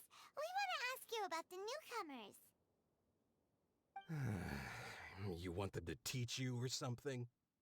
I gotta say, these newcomers are in tip-top shape. Fast learners, too. They're picking up all the skills unbelievably fast. My only complaint is that they're always going out drinking at night. But they never let us Yeah, join I've got them. your stream on. I guess they just need some time to adjust. I'm sure we'll get to know each other over time. They go out drinking. This area isn't exactly renowned for the nightlife. I'm guessing it's a long trip to the nearest tavern. You got that right. They tell me they go all the way back to Liyue Harbor to drink at Wanmin Restaurant. It rained after work today, so they actually stuck around at the site for a while. But as soon as the rain stopped, They went out drinking again right away. Hey, you're only young once, right? I say, if they can hack it, let 'em at it. Interesting. Let's go talk somewhere else. Looks like our hunch was on the Mora. These newcomers are very suspicious. Drinking in Liyue Harbor, huh? Some cover story. I'll wager they've been going to intelligence updates. Good thing it rained today. It means they'll leave footprints. I doubt they'd give themselves away that easily, but let's follow them and try our luck.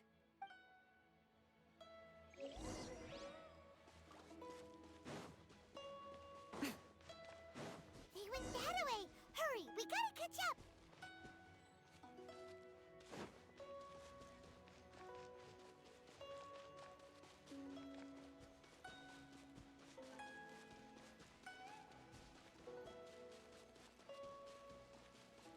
Huh. These footprints are heading towards Liyue Harbor. Maybe we were wrong about them.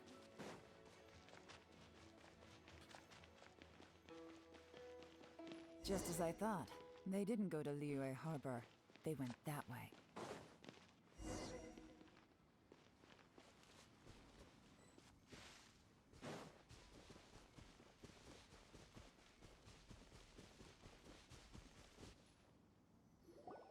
The footprints stop here. But, judging from the direction, I'm guessing their destination was that abandoned house.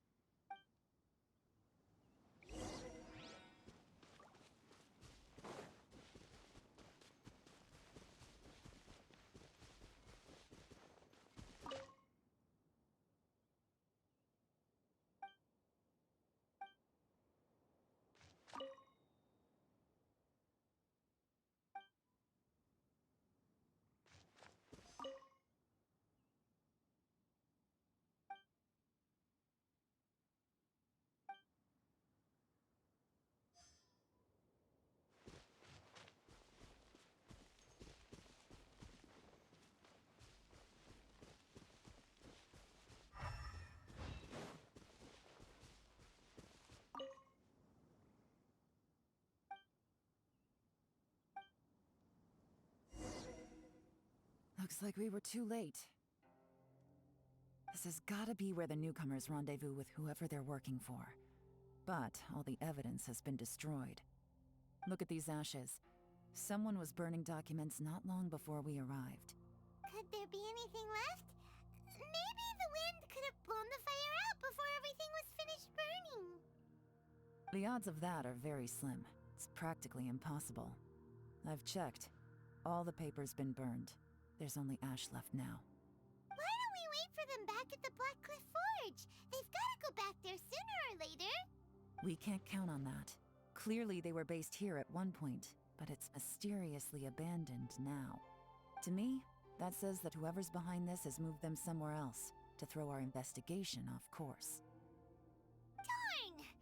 Guess this is where our trail runs cold. Make no mistake, the purpose of our trip wasn't to find any solid evidence. We just need to figure out who's behind Jur-E. I smelled something peculiar the moment I came in. Those newcomers probably thought they'd be safe as long as they burned the letters. But what they failed to consider is that paper and ink from different regions produce different odors when they're burned. Really? Paimon can't smell anything. Do you smell anything? There is a certain place with a freezing cold climate where there's nothing but ice as far as the eye can see. Shiznaya. Some wealthy people there put floral fragrance in their ink as a way of injecting a little romance into their writing. When that fragrant ink is burned, this is the exact odor that it leaves behind. Exactly. The evidence will soon be blown away by the wind, so it's nothing we can arrest anyone with. But it's all I need. Now I know who we're dealing with. I can plan our next move. Lady Yelan! Oh, thank goodness I finally found you. I thought I'd never see you again. Who are you? Don't be alarmed. This is Upei. He's Wenyuan and Xianghua's colleague. What are you going I Discorder? sent him to look into Jur-E's regular contacts. Since Jur-E likes fishing, Upei thought he might know some What of the the heck fishermen is and that on sailors, your screen? So he took a boat out to sea to ask around.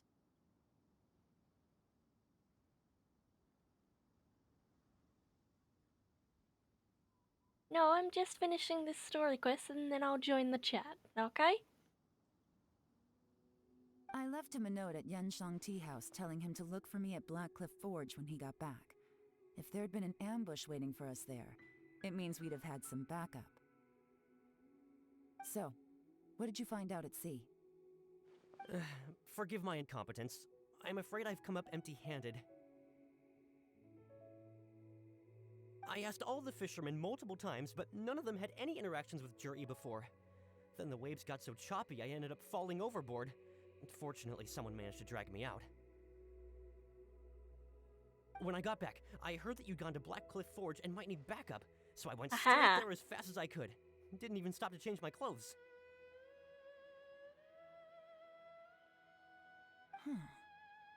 Well, Uncle Tien said that Jur-E once bought a recipe from one of the fishermen.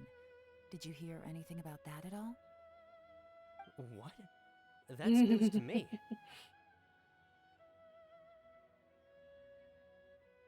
No, that's not possible. It's absolutely not possible. Lady Yelan, I'm telling you, I spoke to every single fisherman out there, and none of them mentioned anything about a recipe. I see. Interesting. Then I wonder how that even more wonderful fish soup came about. Fish soup? What fish soup? Nothing. Our priority right now is to find a way to get our hands on some solid evidence. Well, any suggestions?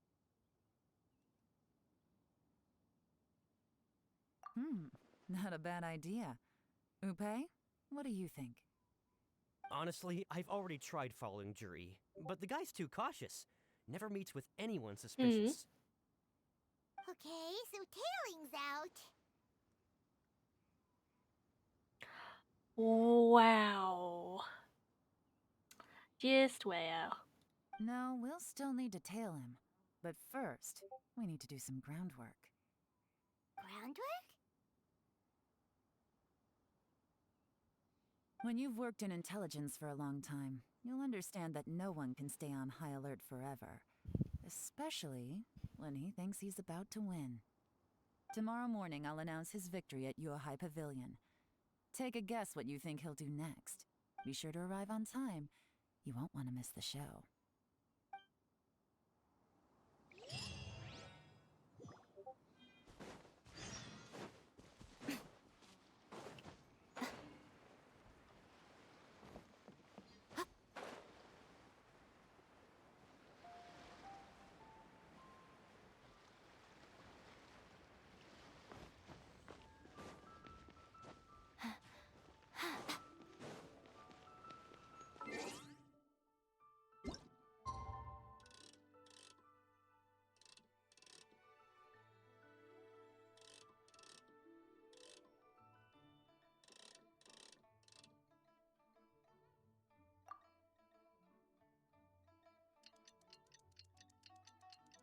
It won't work on me, dude.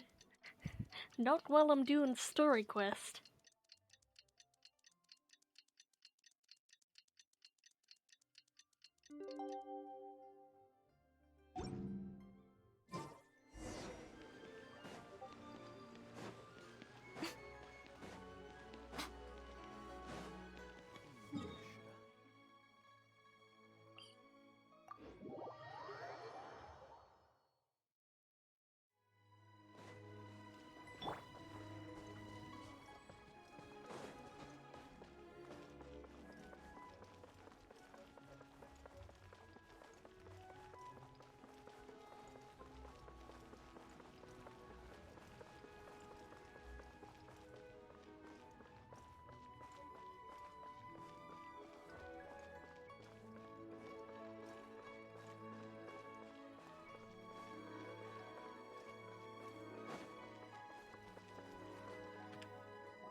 It looks like we're all here.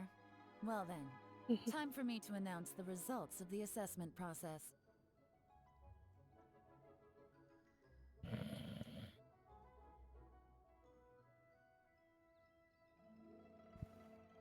I won't drone on about the importance of the Tianshu role.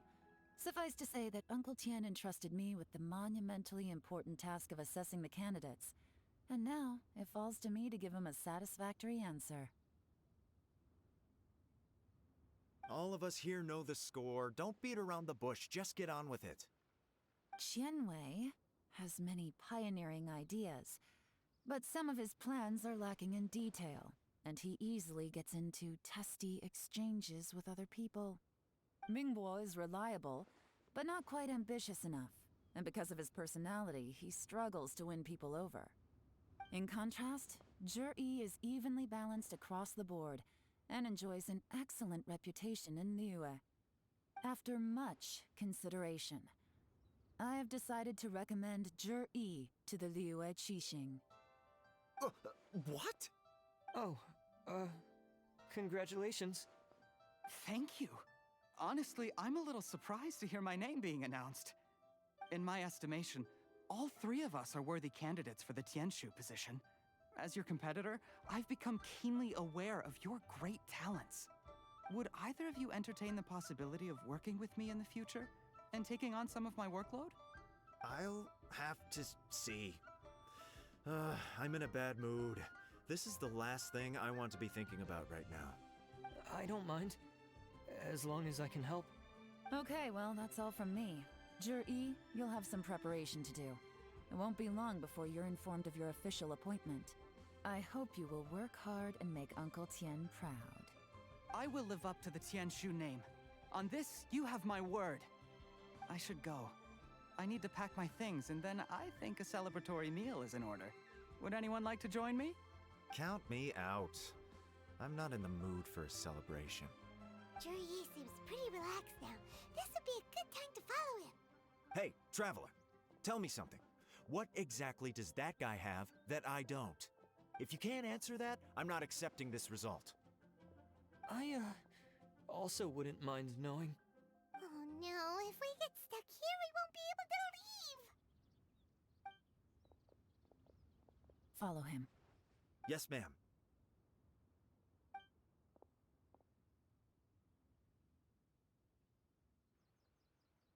We finally got rid of them. Lady Yelan, Zhi has gone towards Feiyun Slope. Follow him, quickly. So Zhi really sided with the Fatui? But Uncle Tian thinks so highly of him. Why would he Yep, do this? VTuber model is frozen. Difficult to say, but everything should become a lot clearer when you find. Oh, I didn't mean to skip that, damn.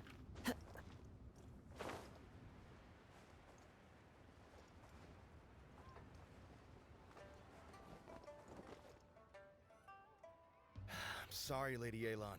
We lost him. He's too good at this. We weren't able to keep following him without being seen. How the heck did he manage to shake Yelan's subordinates? I guess Zhi didn't let his guard down. Still as vigilant as ever. No, Upe says he's much more relaxed than usual. Maybe it's just how he's wired. Perceptive enough to sense when he's being watched. How? Don't blame yourselves. Let's not forget he was trained by Uncle Tian himself. Evading detection is not an unusual skill for him to have. If I'd asked you to tail Uncle Tian, you'd have ended up at a dead end too. It's fine. So, where did you lose him? Xinyue Kiosk. He only went in briefly. Upe and I were watching outside the whole time. A few moments later, a man dressed in a completely different outfit came out. Upe had a feeling that it was him, but we couldn't get close enough to check without blowing our cover. I figured that if we spooked him, it would undo what we've accomplished today so far. Another option would have been to arrest him there and then, but without any evidence, that would have been meaningless. So I stopped Upe, and I stayed here to wait for you while that meathead went to ask around in Xinyue Kiosk. Good work. Nah, I can hear ya. The fish didn't take the bait, but that's okay. As long as he's still swimming around, we'll find a way to catch him eventually. The key is figuring out what he's trying to achieve. Let's go to Xinyue Kiosk.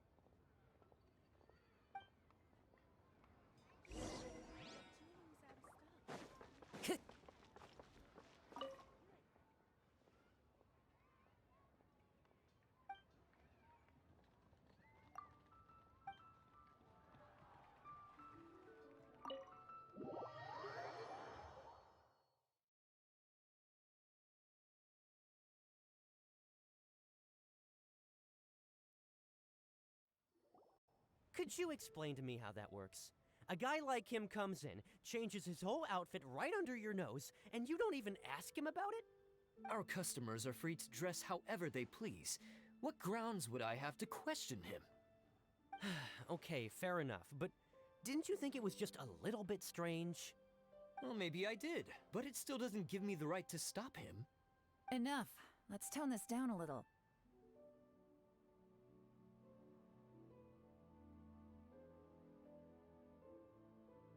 I'll make this quick. Just one question. What did he buy while he was here?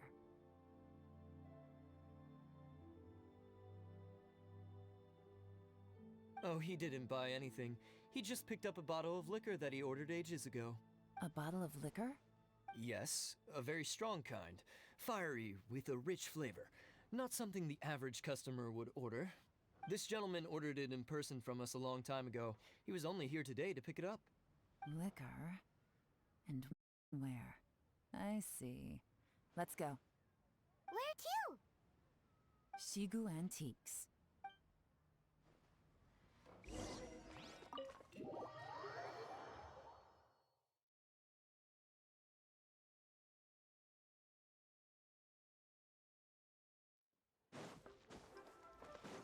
Time to go.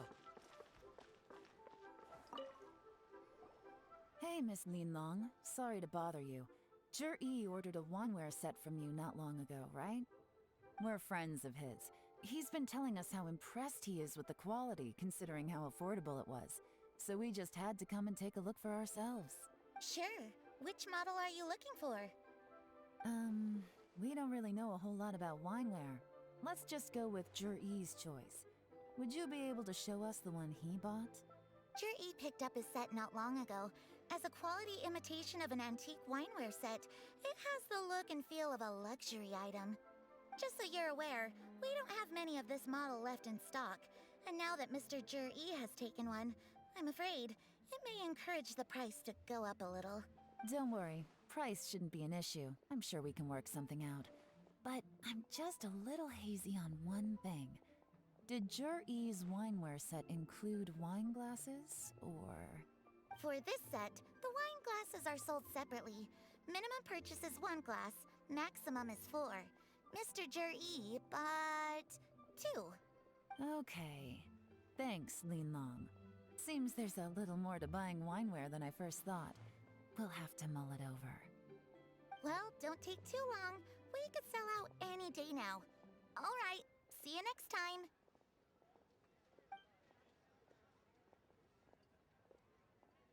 This is turning into a real headache.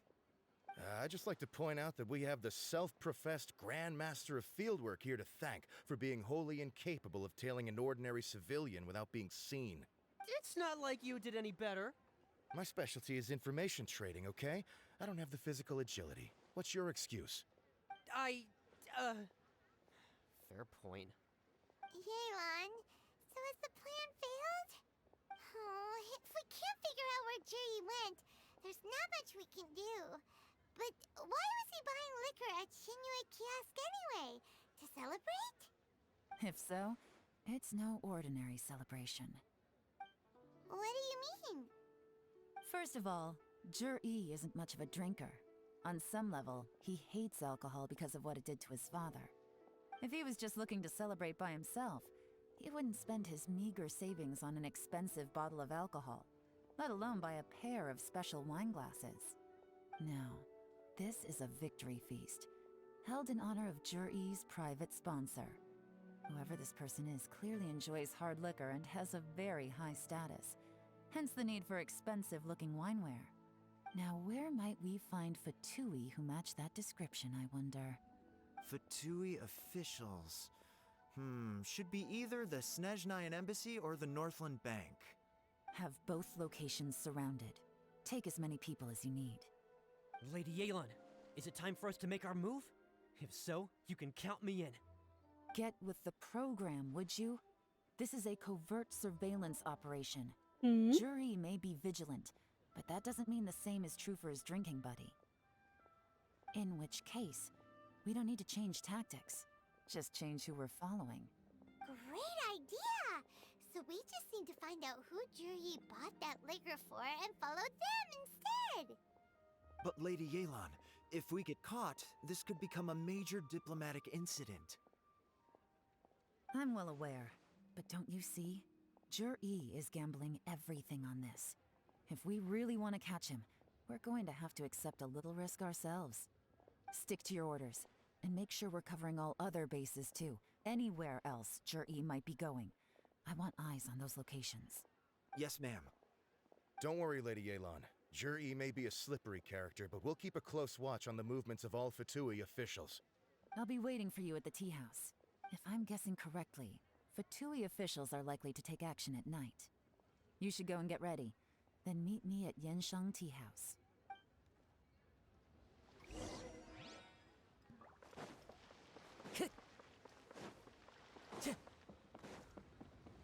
One with nature.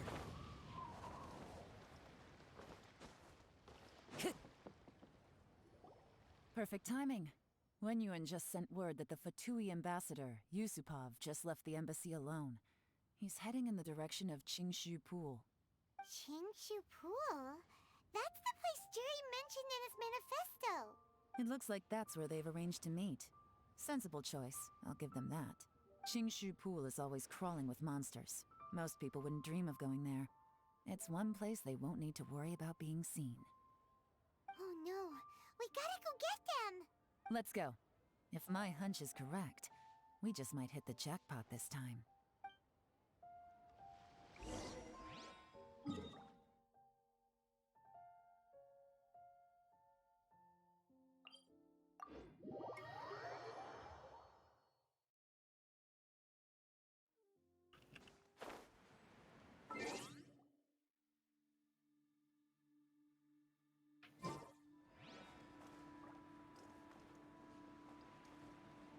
This is Qingshu Pool, full of ruins, crawling with monsters. Anyone with any sense steers well clear of this place. I've looked into the place before. There's a worker's entrance somewhere around here. Follow me.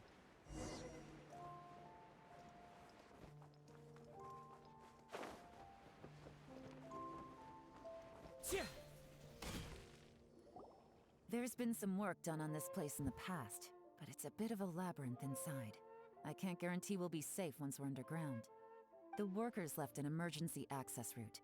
If we can find it, this will be a much easier journey. Still, be ready to fight at any moment. Any resistance needs to be taken out quickly and quietly. We don't want to attract too much attention. Don't worry, we're all professionals here. By the way, Yelan, where are your three little helpers at? They have other things to take care of first. We couldn't afford to wait for them, but they'll join us later.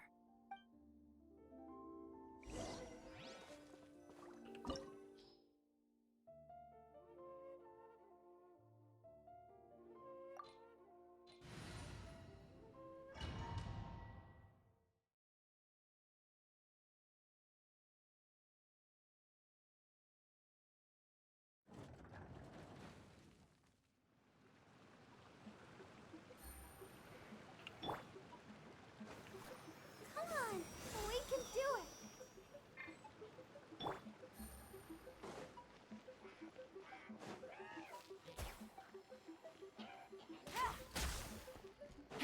Gotcha! Busted!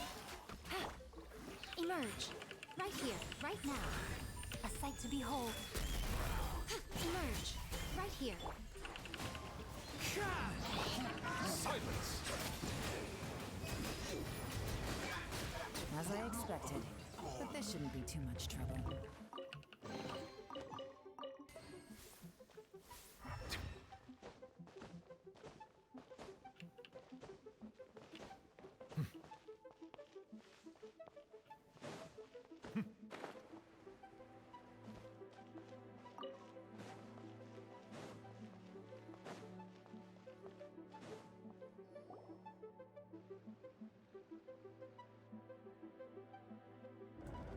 I see that?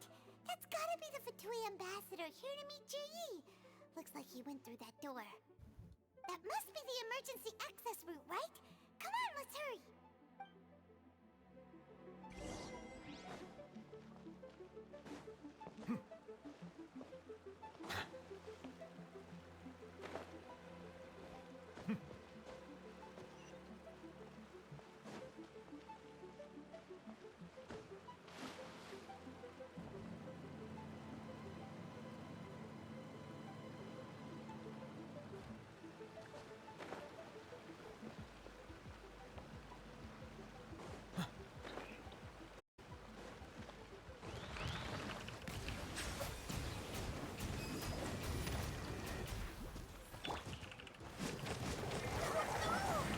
Emerge, right here, right now. Clouds high. The birds call. Quietly now. Gotcha. Here comes the catch. Ha. Ha. Emerge, right here. Bow your head.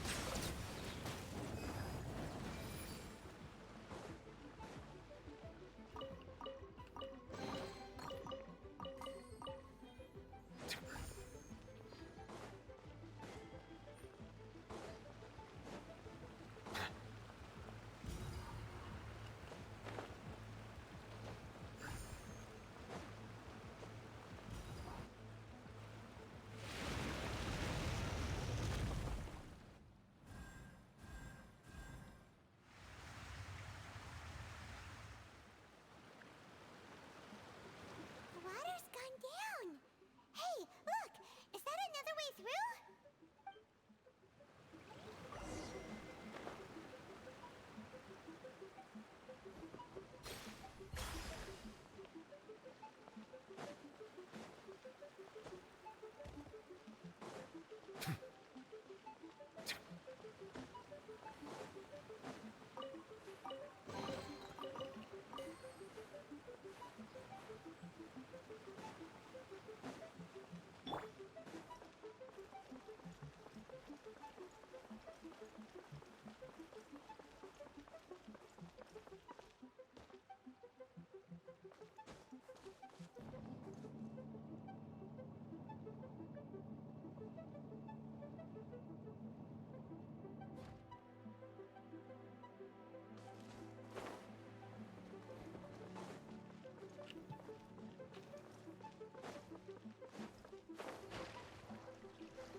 Let the show begin. Emerge. Wind strike. Settle down.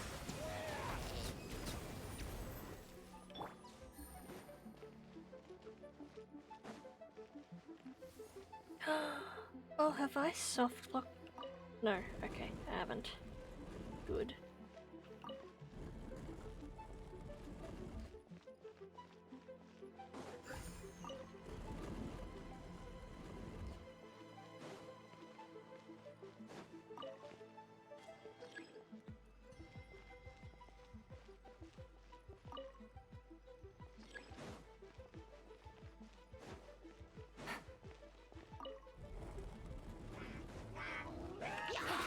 Quietly now.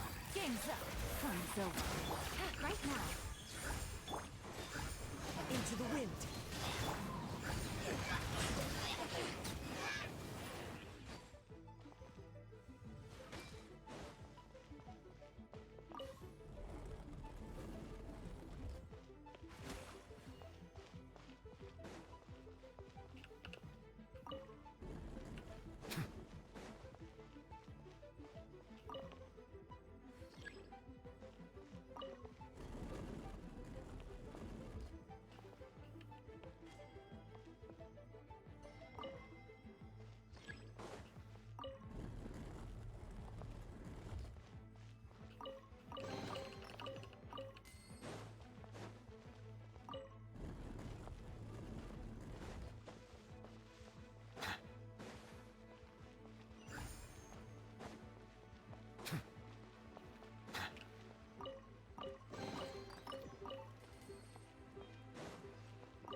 The waters flowed into the groove, and now the statues have lit up. Okay, now we should be able to move the statues.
We should be nearly at the bottom now.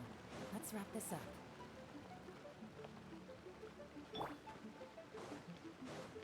I'll protect us. Emerge, right here, right now. Nothing lasts forever.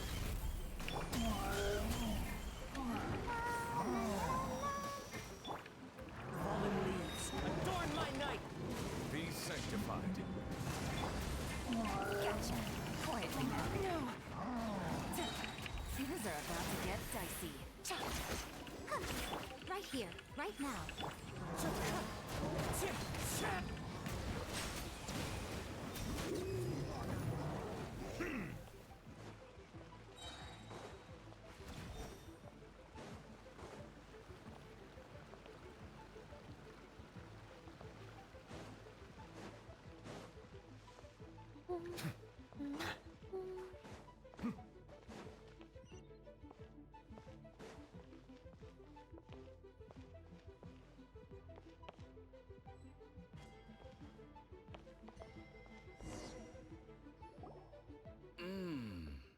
I can tell from the aroma that this is very fine liquor indeed. I'm impressed.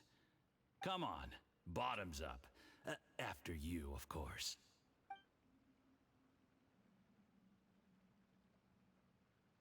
Oh, it's been poisoned. Oh, sorry, that went down the wrong way. I've never drunk anything this strong before. It'll take me some getting used to. You'll get there. If you want to stay friends with us, you have to drink with us. I'll do my best. You're more of a lightweight than I thought. Already struggling after one glass? I thought you were made of sterner stuff. You certainly kept it together when you were poisoning your teacher's soup. Come on, another round. Less talking, more drinking. Sure. You didn't leave me much of a choice, though, did you? Just the mention of poisoning sends shivers down my spine. I'm more timid than you realize. Every time I poisoned him, I had to hide away at home for a few days because I was so scared of getting caught. Look, I know it has not been easy for you, my friend. We appreciate all your hard work. But I have to say, you really are quite a genius at poisoning people. I mean, the poison we brought from Snezhnaya is as strong as this wine, but you found a way to turn it into an imperceptible, slow-acting poison and came up with the idea of delivering it through fish soup. What was it you said? Oh, yeah. You said the soup's fishy flavor neutralizes the pungency of the poison, and this process even makes the soup tastier as a result. How did you think of that? It struck me one day when I was fishing. I'm lucky it did. Otherwise, I'm not sure I would have been able to fool Uncle Tien. You have performed excellently. The Fatui will continue to provide the support you need to consolidate your position as Tien Shu. Of course, this is as long as you continue to do as we instruct. Aside from Qing Shu Pool, we also have some other requests for you, which we will inform you of in due course. Don't worry. Whatever tasks you have for me, I will perform them diligently. Did you hear that? It was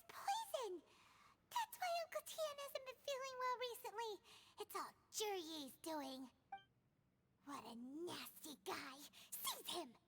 Hold on. Did you bring a camera? If not, you can use mine. This is quite a scene.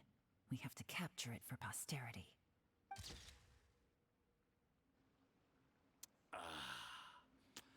Excellent liquor. We've, seen no progress on the diplomatic front, and everyone has been eyeing up the treasure of Qingshu Pool. It's been a real headache for me. But soon, everything will be taken care of, and I can report back on a successful mission.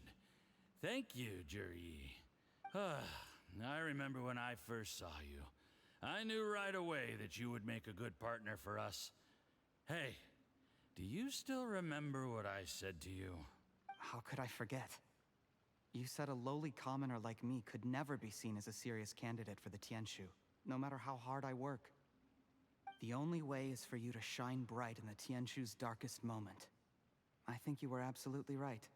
Yes. Under normal circumstances, the gap between you and other people could only ever grow wider over time. Just look at your two competitors. Qianwei had wealth. Mingbo had reputation. But you had nothing. You were just another nobody. And that's why I decided to help you. You know, there's an old saying in the Fatui. Give a starving dog a bone, and it'll guard your home for the rest of its life. Yes. I cannot thank you enough for your generous support. You know, the best thing about you is that you do as you're told without complaining. Hey, keep up the good work, and I can assure you, you'll never have to worry about Mora again.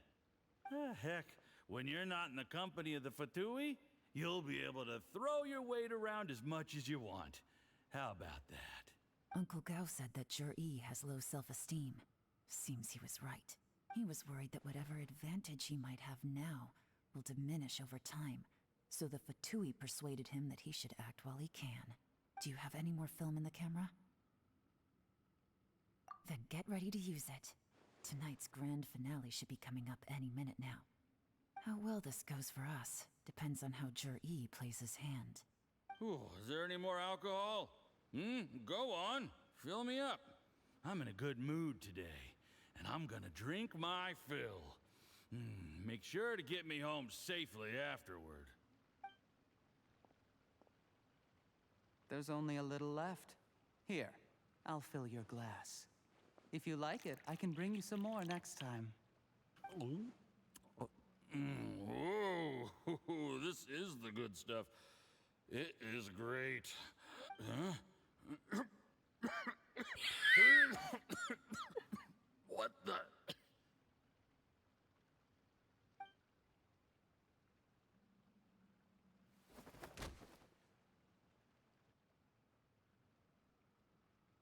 Zhiyi, you poisoned my wine? But when? You seem surprised, Mr. Yusupov. How could you? How could I not?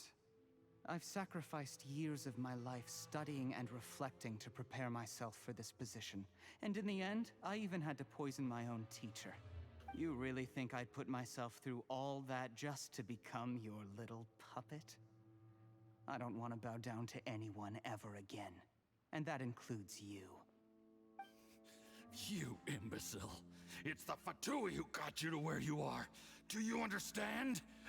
If I disappear with no explanation, the embassy will come after you. They'll get to the bottom of this. Mark my words. Do you see the haystack in the corner? Underneath it is a pile of explosives. And next door in the dark room are the 3 undercover agents you sent to infiltrate the Black Cliff Forge. I'm gonna stay here till I see you slip into unconsciousness. Then I'm gonna set this on fire. Once the flames burn through the hay, they'll ignite the explosives, the ruins will collapse, and everything will be buried. What do you hope to? I took the liberty of leaving some evidence of your contact with the undercover agents at the Black Cliff Forge. It won't take long for people to join the dots. 2 missing person cases will become one as the truth gradually reveals itself. The Fatui planted undercover agents in the Black Cliff Forge to steal their signature ruin-grade explosives. Their plan was to blow through the solid floor tiles in the dead of night and seize the treasure of Qingshu Pool. But things didn't quite go to plan. Mistakes were made that led to the accidental deaths of the entire crew. Faced with the overwhelming evidence, the embassy won't take this any further. In fact, it'll be all on a rogue operation by you. It explains why you acted alone, while exonerating the rest of the embassy of any liability. Of course, none of that will have anything to do with me. When all of this comes to my attention, I'm afraid I'll have no choice but to cancel the Qingshu Pool redevelopment plan immediately. I guess then, I'll be Tianshu in my own right, with a clean record and well out of the Fatui's reach. Juri, do you really think you're gonna get away with this? The Fatui has a record of everything. That includes the poison, all interactions between us, even my trip here tonight. After I die, they'll come looking, and they'll get to the bottom of this. A record? Oh, you must mean the one in the hands of your second-in-command, Theophan? How do you know about that? Because when you contacted me, I also made contact with your associates. I have Theophan to thank for providing me with the poison I used on you today.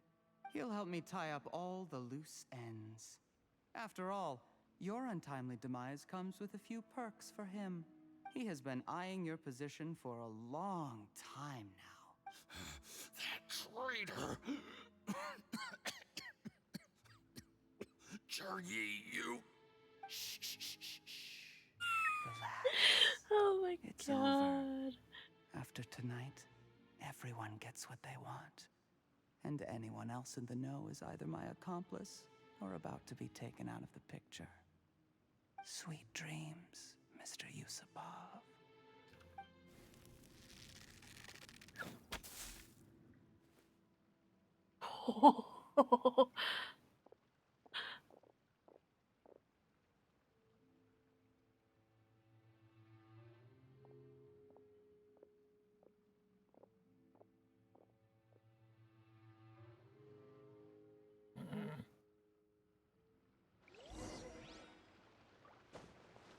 Oh, wow. I did a little surveying on the way here and found that you'd left yourself 3 escape routes in case things went south. I have them all surrounded. If you're thinking of trying anything, save yourself the effort. The game's up. We were here the whole time and have pictures of everything. They came out pretty nicely. Want to see them? The game's up? Forgive me, I'm not quite sure what you're referring to, Miss Yelan. I happened to discover a Fatui operation here, so I approached them on the pretext of joining Trying to forces pull the and wool over eventually your brought them down from within. If it pleases you, Miss Yelan, I'd be only too happy to have you join me in investigating this matter. This is how you want to play it, huh? Fine. You do you. All we need to do to convict you is establish that the poison in his system is the same as in Uncle Tien's. Nothing else you wanted to add? Let's leave it there then. Time to go. One wrong move and it all comes crashing down. I should have been more careful. You followed him here, didn't you? I was so focused on keeping myself out of sight, I forgot he was a potential liability. Let's talk about this, Yelan. I gave you my word that I would live up to the Tianshu name, and that much I can still guarantee. Your point being? When I take office, I can guarantee that I will act in your best interests. In fact, all of you here tonight can expect very generous treatment in the future. I don't deny that I used underhanded methods to get here. But given my lowly origins, what other choice did I have? You still don't get it, do you? Even now. What do you think? Exactly. Juri, clever people can always come up with a good excuse. But while you might be able to get other people to believe you, you'll never be able to deceive yourself. There's nothing wrong with wanting to win other people's respect, but when has Uncle Tien ever looked down on you? He was like a teacher and a father to you, but you chose to repay that by poisoning him. Whatever positive goal you may have started out with, you threw it away in that moment. That's enough. Of course. What makes this even crueler is that you managed to convince yourself there was no other way. Uncle Tien was always going to give you this opportunity, even if you'd done nothing at all. Out of everyone in the world, he is the one who trusts you the most. So much that he drank your fish soup without doubting you, not for 1 second. That's enough. That's enough. Life is like fishing. It cannot be rushed. Whatever you do, impatience will accomplish nothing. I was just like you once, desperate to prove myself. Only later did I realize things do not always turn out the way you plan, but you have to keep calm to carry on. You're still young. Be patient, believe in yourself, and don't look outside yourself to prove your value.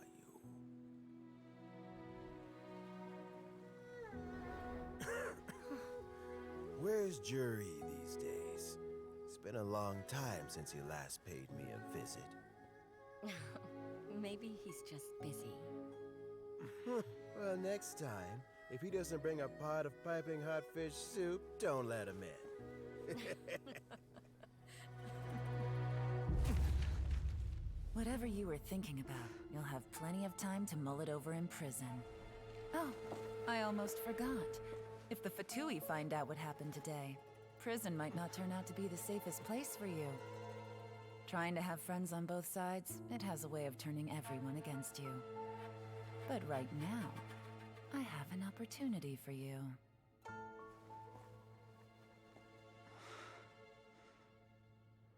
Huh?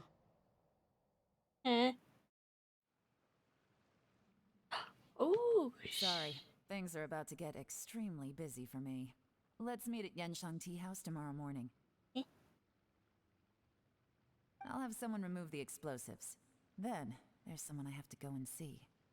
Need our help with that? No, it could be dangerous. You should leave this one to the professionals. Don't worry. As long as they're willing to cooperate, this'll be a straightforward deal. Get some rest. See you tomorrow.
Is it what you wish to find?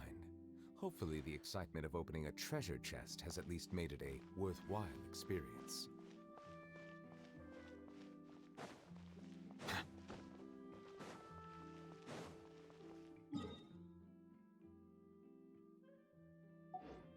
Silence!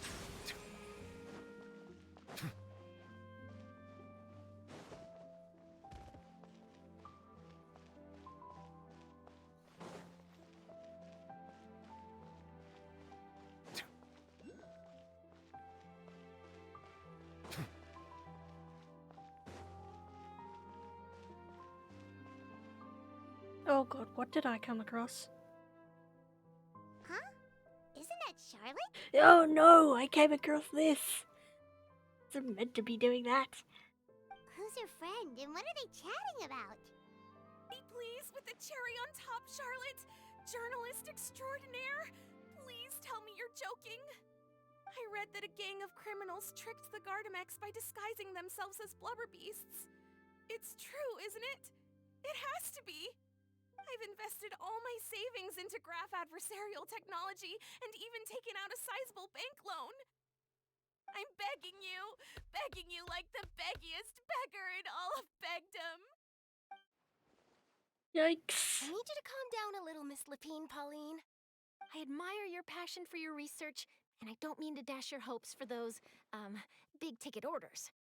But I'm afraid I'm not joking. The Blubber Beast incident was a short story mailed to us by an anonymous amateur author, written in the style of a true story. It sounds like they're just discussing a story, but why does this Miss Lapine Pauline seem so distressed? Funnily enough, I actually remember being in a meeting where the editing team was debating the potential risk of misleading the public with this story. They even went to Maison Gardiennage for advice. But to our surprise, they fully supported us printing it. They figured that the false intel would be a great way to dupe potential criminals into wearing ridiculous costumes when breaking the law. In truth, Gardamex are extremely sophisticated in their capabilities. They can identify criminals just as reliably as the best human guards, so a crude disguise isn't gonna get you far. If anything, it'll just make you stand out all the more. Since we ran that story, the Maison Gardiennage has made a slew of arrests, including, one phantom blubber beast, a titanic red-crowned finch, and a Spectre Man. So I knew this story had helped out law enforcement, but this is the first time I'm learning of an innocent citizen being deceived by it, and investing so much Mora for nothing. Uh-oh. She really sounds like she's in pain. Paimon thinks we should just ask Charlotte what's going on. Hey, Charlotte! Traveler, Paimon, it's you! I was in the area taking some photos for a story when I got to talking to Miss Lapine Pauline about her research. She read an article in the Steambird about a criminal who evaded Gardamex detection by disguising themselves as a blubber beast. Inspired by this story, she spent a lot of Mora researching counter-criminal image recognition technology. Her aim was to improve Fontaine's public security by developing a device that could enhance Gardamex target recognition capabilities. She was hoping I could write an article to spread awareness about image recognition technology. She even paid me for the article and gave me one of her prototype devices before I could get a word in. But unfortunately, it was just a fictional story, and her efforts and aspirations were all in vain. I tried to let her down gently, but she's finding it all very hard to accept. This is a new situation for us, too. It's such a pity. It seems like the author was only trying to make the story interesting, and the Maison I'm glad I'm Gardiennage recording only this. had Fontaine's best interest in mind. Wait, Miss Lapine Pauline, what are you doing? I'm gonna pick a fight with a Gardamex, head to the Opera at Biclez, and get a one-way ticket to the Fortress of Meropide. No, don't go to the jail. That way, I won't have to repay my debts. It's the only way I can afford to keep on living. Whoa, there's no need to go that far. I mean, come on, look at you. You wouldn't even dent the Gardamex armor. In all likelihood, they'd only hold you up at the Maison Gardiennage for a few days before letting you out, and then you'd still have to repay your debts. Actually, instead of going into the technicalities of that, how much did you actually invest? How bad can it really be? 270,000 Mora. Holy crap. Okay, well, escaping to the Fortress of Meropide over a sum like that seems like a last resort. Surely there must be other options. Not anymore. I used to be an equipment supplier to the Fontaine Research Institute before that blew to pieces, and now I'm just a small-time engineer. I scraped together some savings over the past few years, but I put every last Mora into this project, and now I'm left with nothing.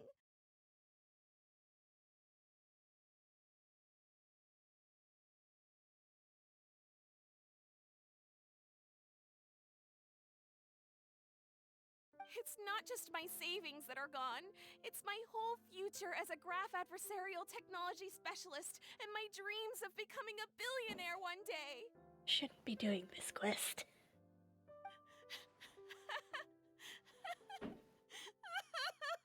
My life is over. Don't despair, Miss Lapine Pauline. I think I know a way for you to turn this around. This prototype you've given me, the camera lens for image recognition sample collection. It's really quite something. You said you designed it specifically for high-fidelity image capture and analysis, yes? The rapid focal length adjustment is a very useful function in its own right. It's sure to make many journalists' jobs much easier. In fact, I'd say it has the potential to revolutionize Fontaine's news media. So your research efforts thus far are by no means in vain. The technology you've developed may have many applications that you've never even considered. Really? Absolutely. I've been working as a journalist for the Steambird for a long time now. No one understands the issues we journalists face on a day-to-day basis better than me. So keep calm, take heart, and start thinking about mass production. In the meantime, I'll show your invention to all my colleagues to drum up interest in your product. I can't believe it! If this is true, then I can look into setting up a whole camera lens development pipeline. My big-ticket orders and billionaire aspirations are still in the cards. Oh, maybe I should consider taking out another loan. That way, I can rapidly improve the lens production process, be the first to market, and prepare to battle for dominance in the camera industry. Come on, stop daydreaming about your pipelines for a minute. Just take it one step at a time and see how it goes. There's no sense in putting all your eggs in one basket before things are even off the ground. And I can probably speak to some people I know and license my image recognition device to a workshop to raise some funds. I can't believe I didn't think of this sooner. There's no time to lose. I need to get to work. Early bird gets the worm. Can you believe her? She just ran off. Paimon's pretty sure our advice went in one ear and out the other. It's understandable. When inspiration and passion strike at the same time, it's all too easy to throw yourself headfirst into your work and forget about everyone around you. A lot of journalists are the same way when they're first starting out. But don't you worry. I'm gonna write an article on all this, and I'll be checking in on her regularly. Her research has the potential to benefit the entire journalistic community. I'll give her plenty of input to stop her from going down any rabbit holes, and make sure mass production of her lens can begin as soon as possible. It's reassuring to know that you'll be looking out for her, Charlotte. Actually, you know what? Why don't you two take this prototype lens? I'm sure you'll have plenty of chances to use it on your travels. It takes the right person to get the most out of a new technology. In your hands, it's sure to capture some amazing sights. Thanks a lot, Charlotte. What a nice surprise. We were just curious about what you guys were talking about. Totally didn't expect to get a free gift out of it. You're welcome. I got something out of this too. The beginnings of a very interesting news story. The boundaries between real news reports and news-like fiction must not be blurred, even when there's a compelling justification for doing so. Yes, that's how I'll phrase it to the editors when I give them my feedback. Let's hope we don't mislead any more well-meaning citizens in the future.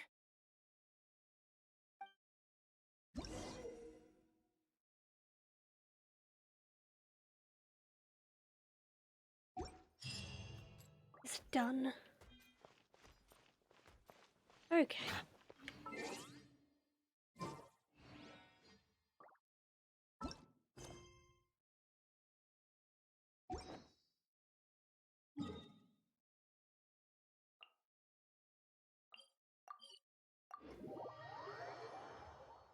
Alright, back to what I was doing originally. Yelan's story quest. Oy.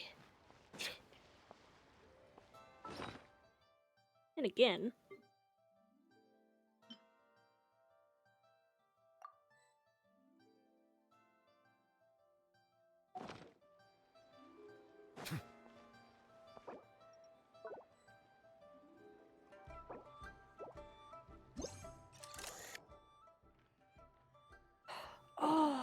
Cool.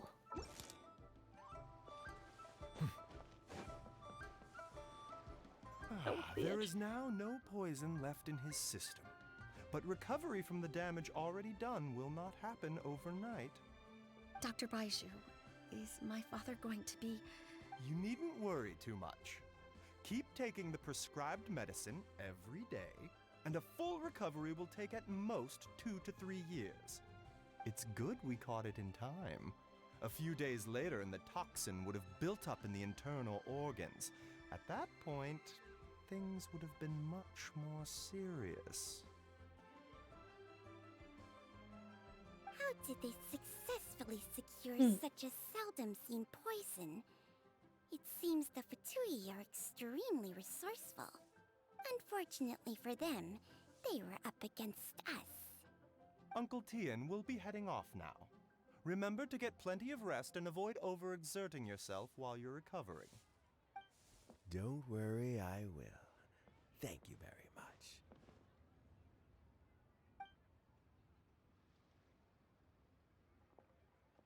Ah, you're here too? Thank you for all you've done to resolve this situation. Yes, the exhaustion seems to have gone. My mind is steadily getting clearer again.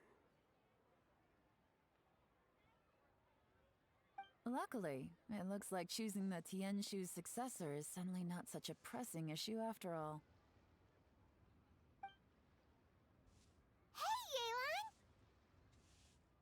My work is mostly wrapped up, so I thought I'd take a minute to check in here.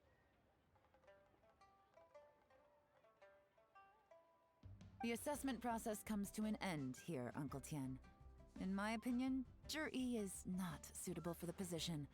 But Qianwei and Mingbo both have potential. You have my gratitude. People can change their loyalties easily. I've always known this. But... Is it just Paimon, or is Uncle Tien not that surprised? Don't underestimate Uncle Tien. He wouldn't have appointed me as assessment officer if he hadn't had his doubts about Zhi.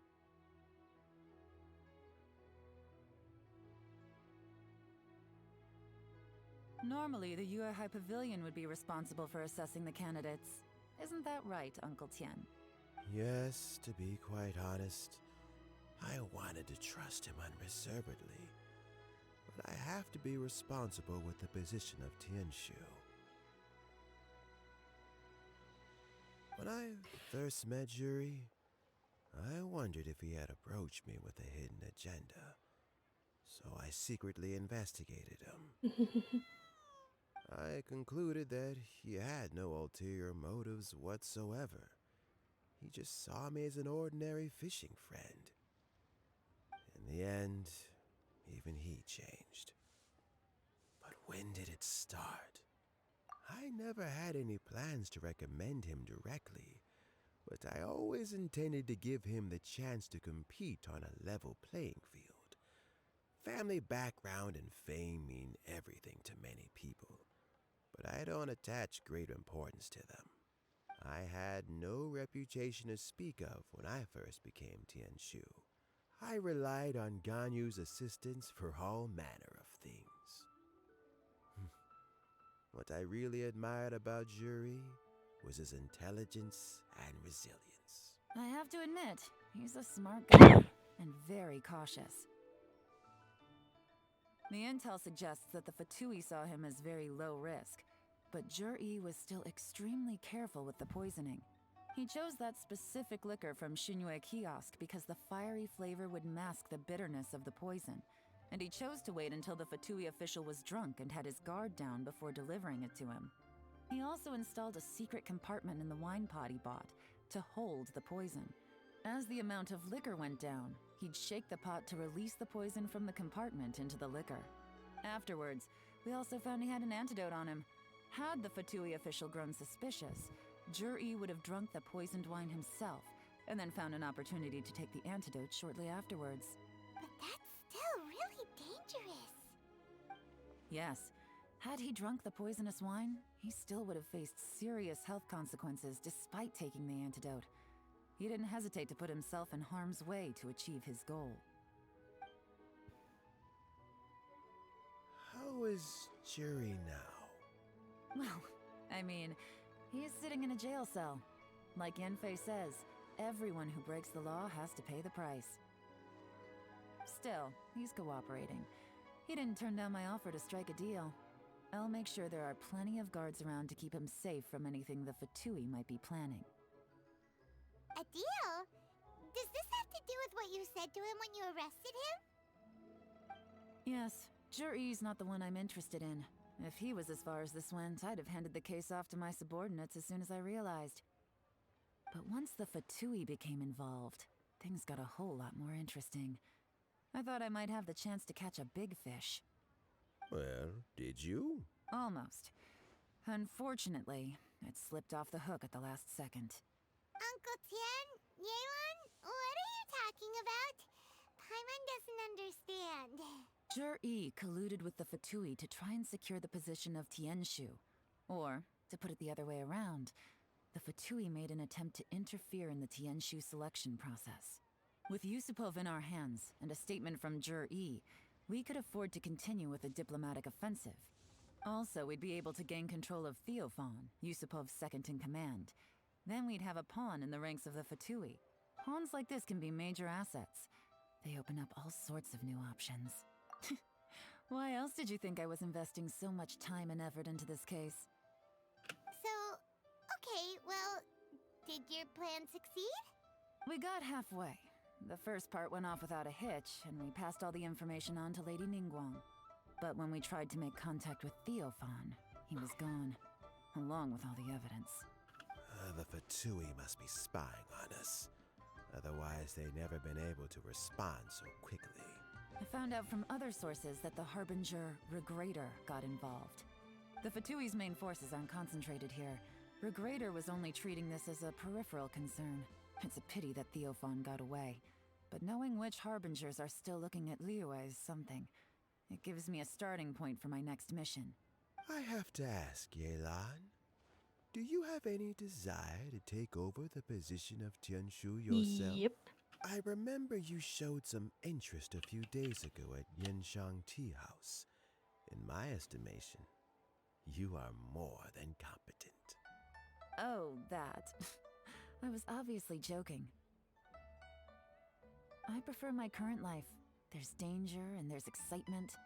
Although it'd still be a behind-the-scenes role. As Tianshu, I wouldn't have the chance to get involved in anything truly clandestine or face any real danger. All right, I'm done here. Time for me to go. I'm heading off again in a few days and I still have to prepare.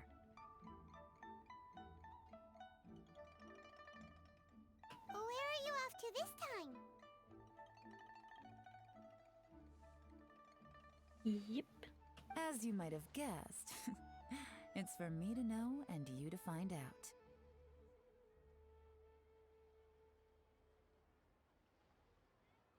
But I'm sure if you keep going as you are, getting yourselves involved in other people's business all the time, you're sure to get caught up in another misadventure before too long.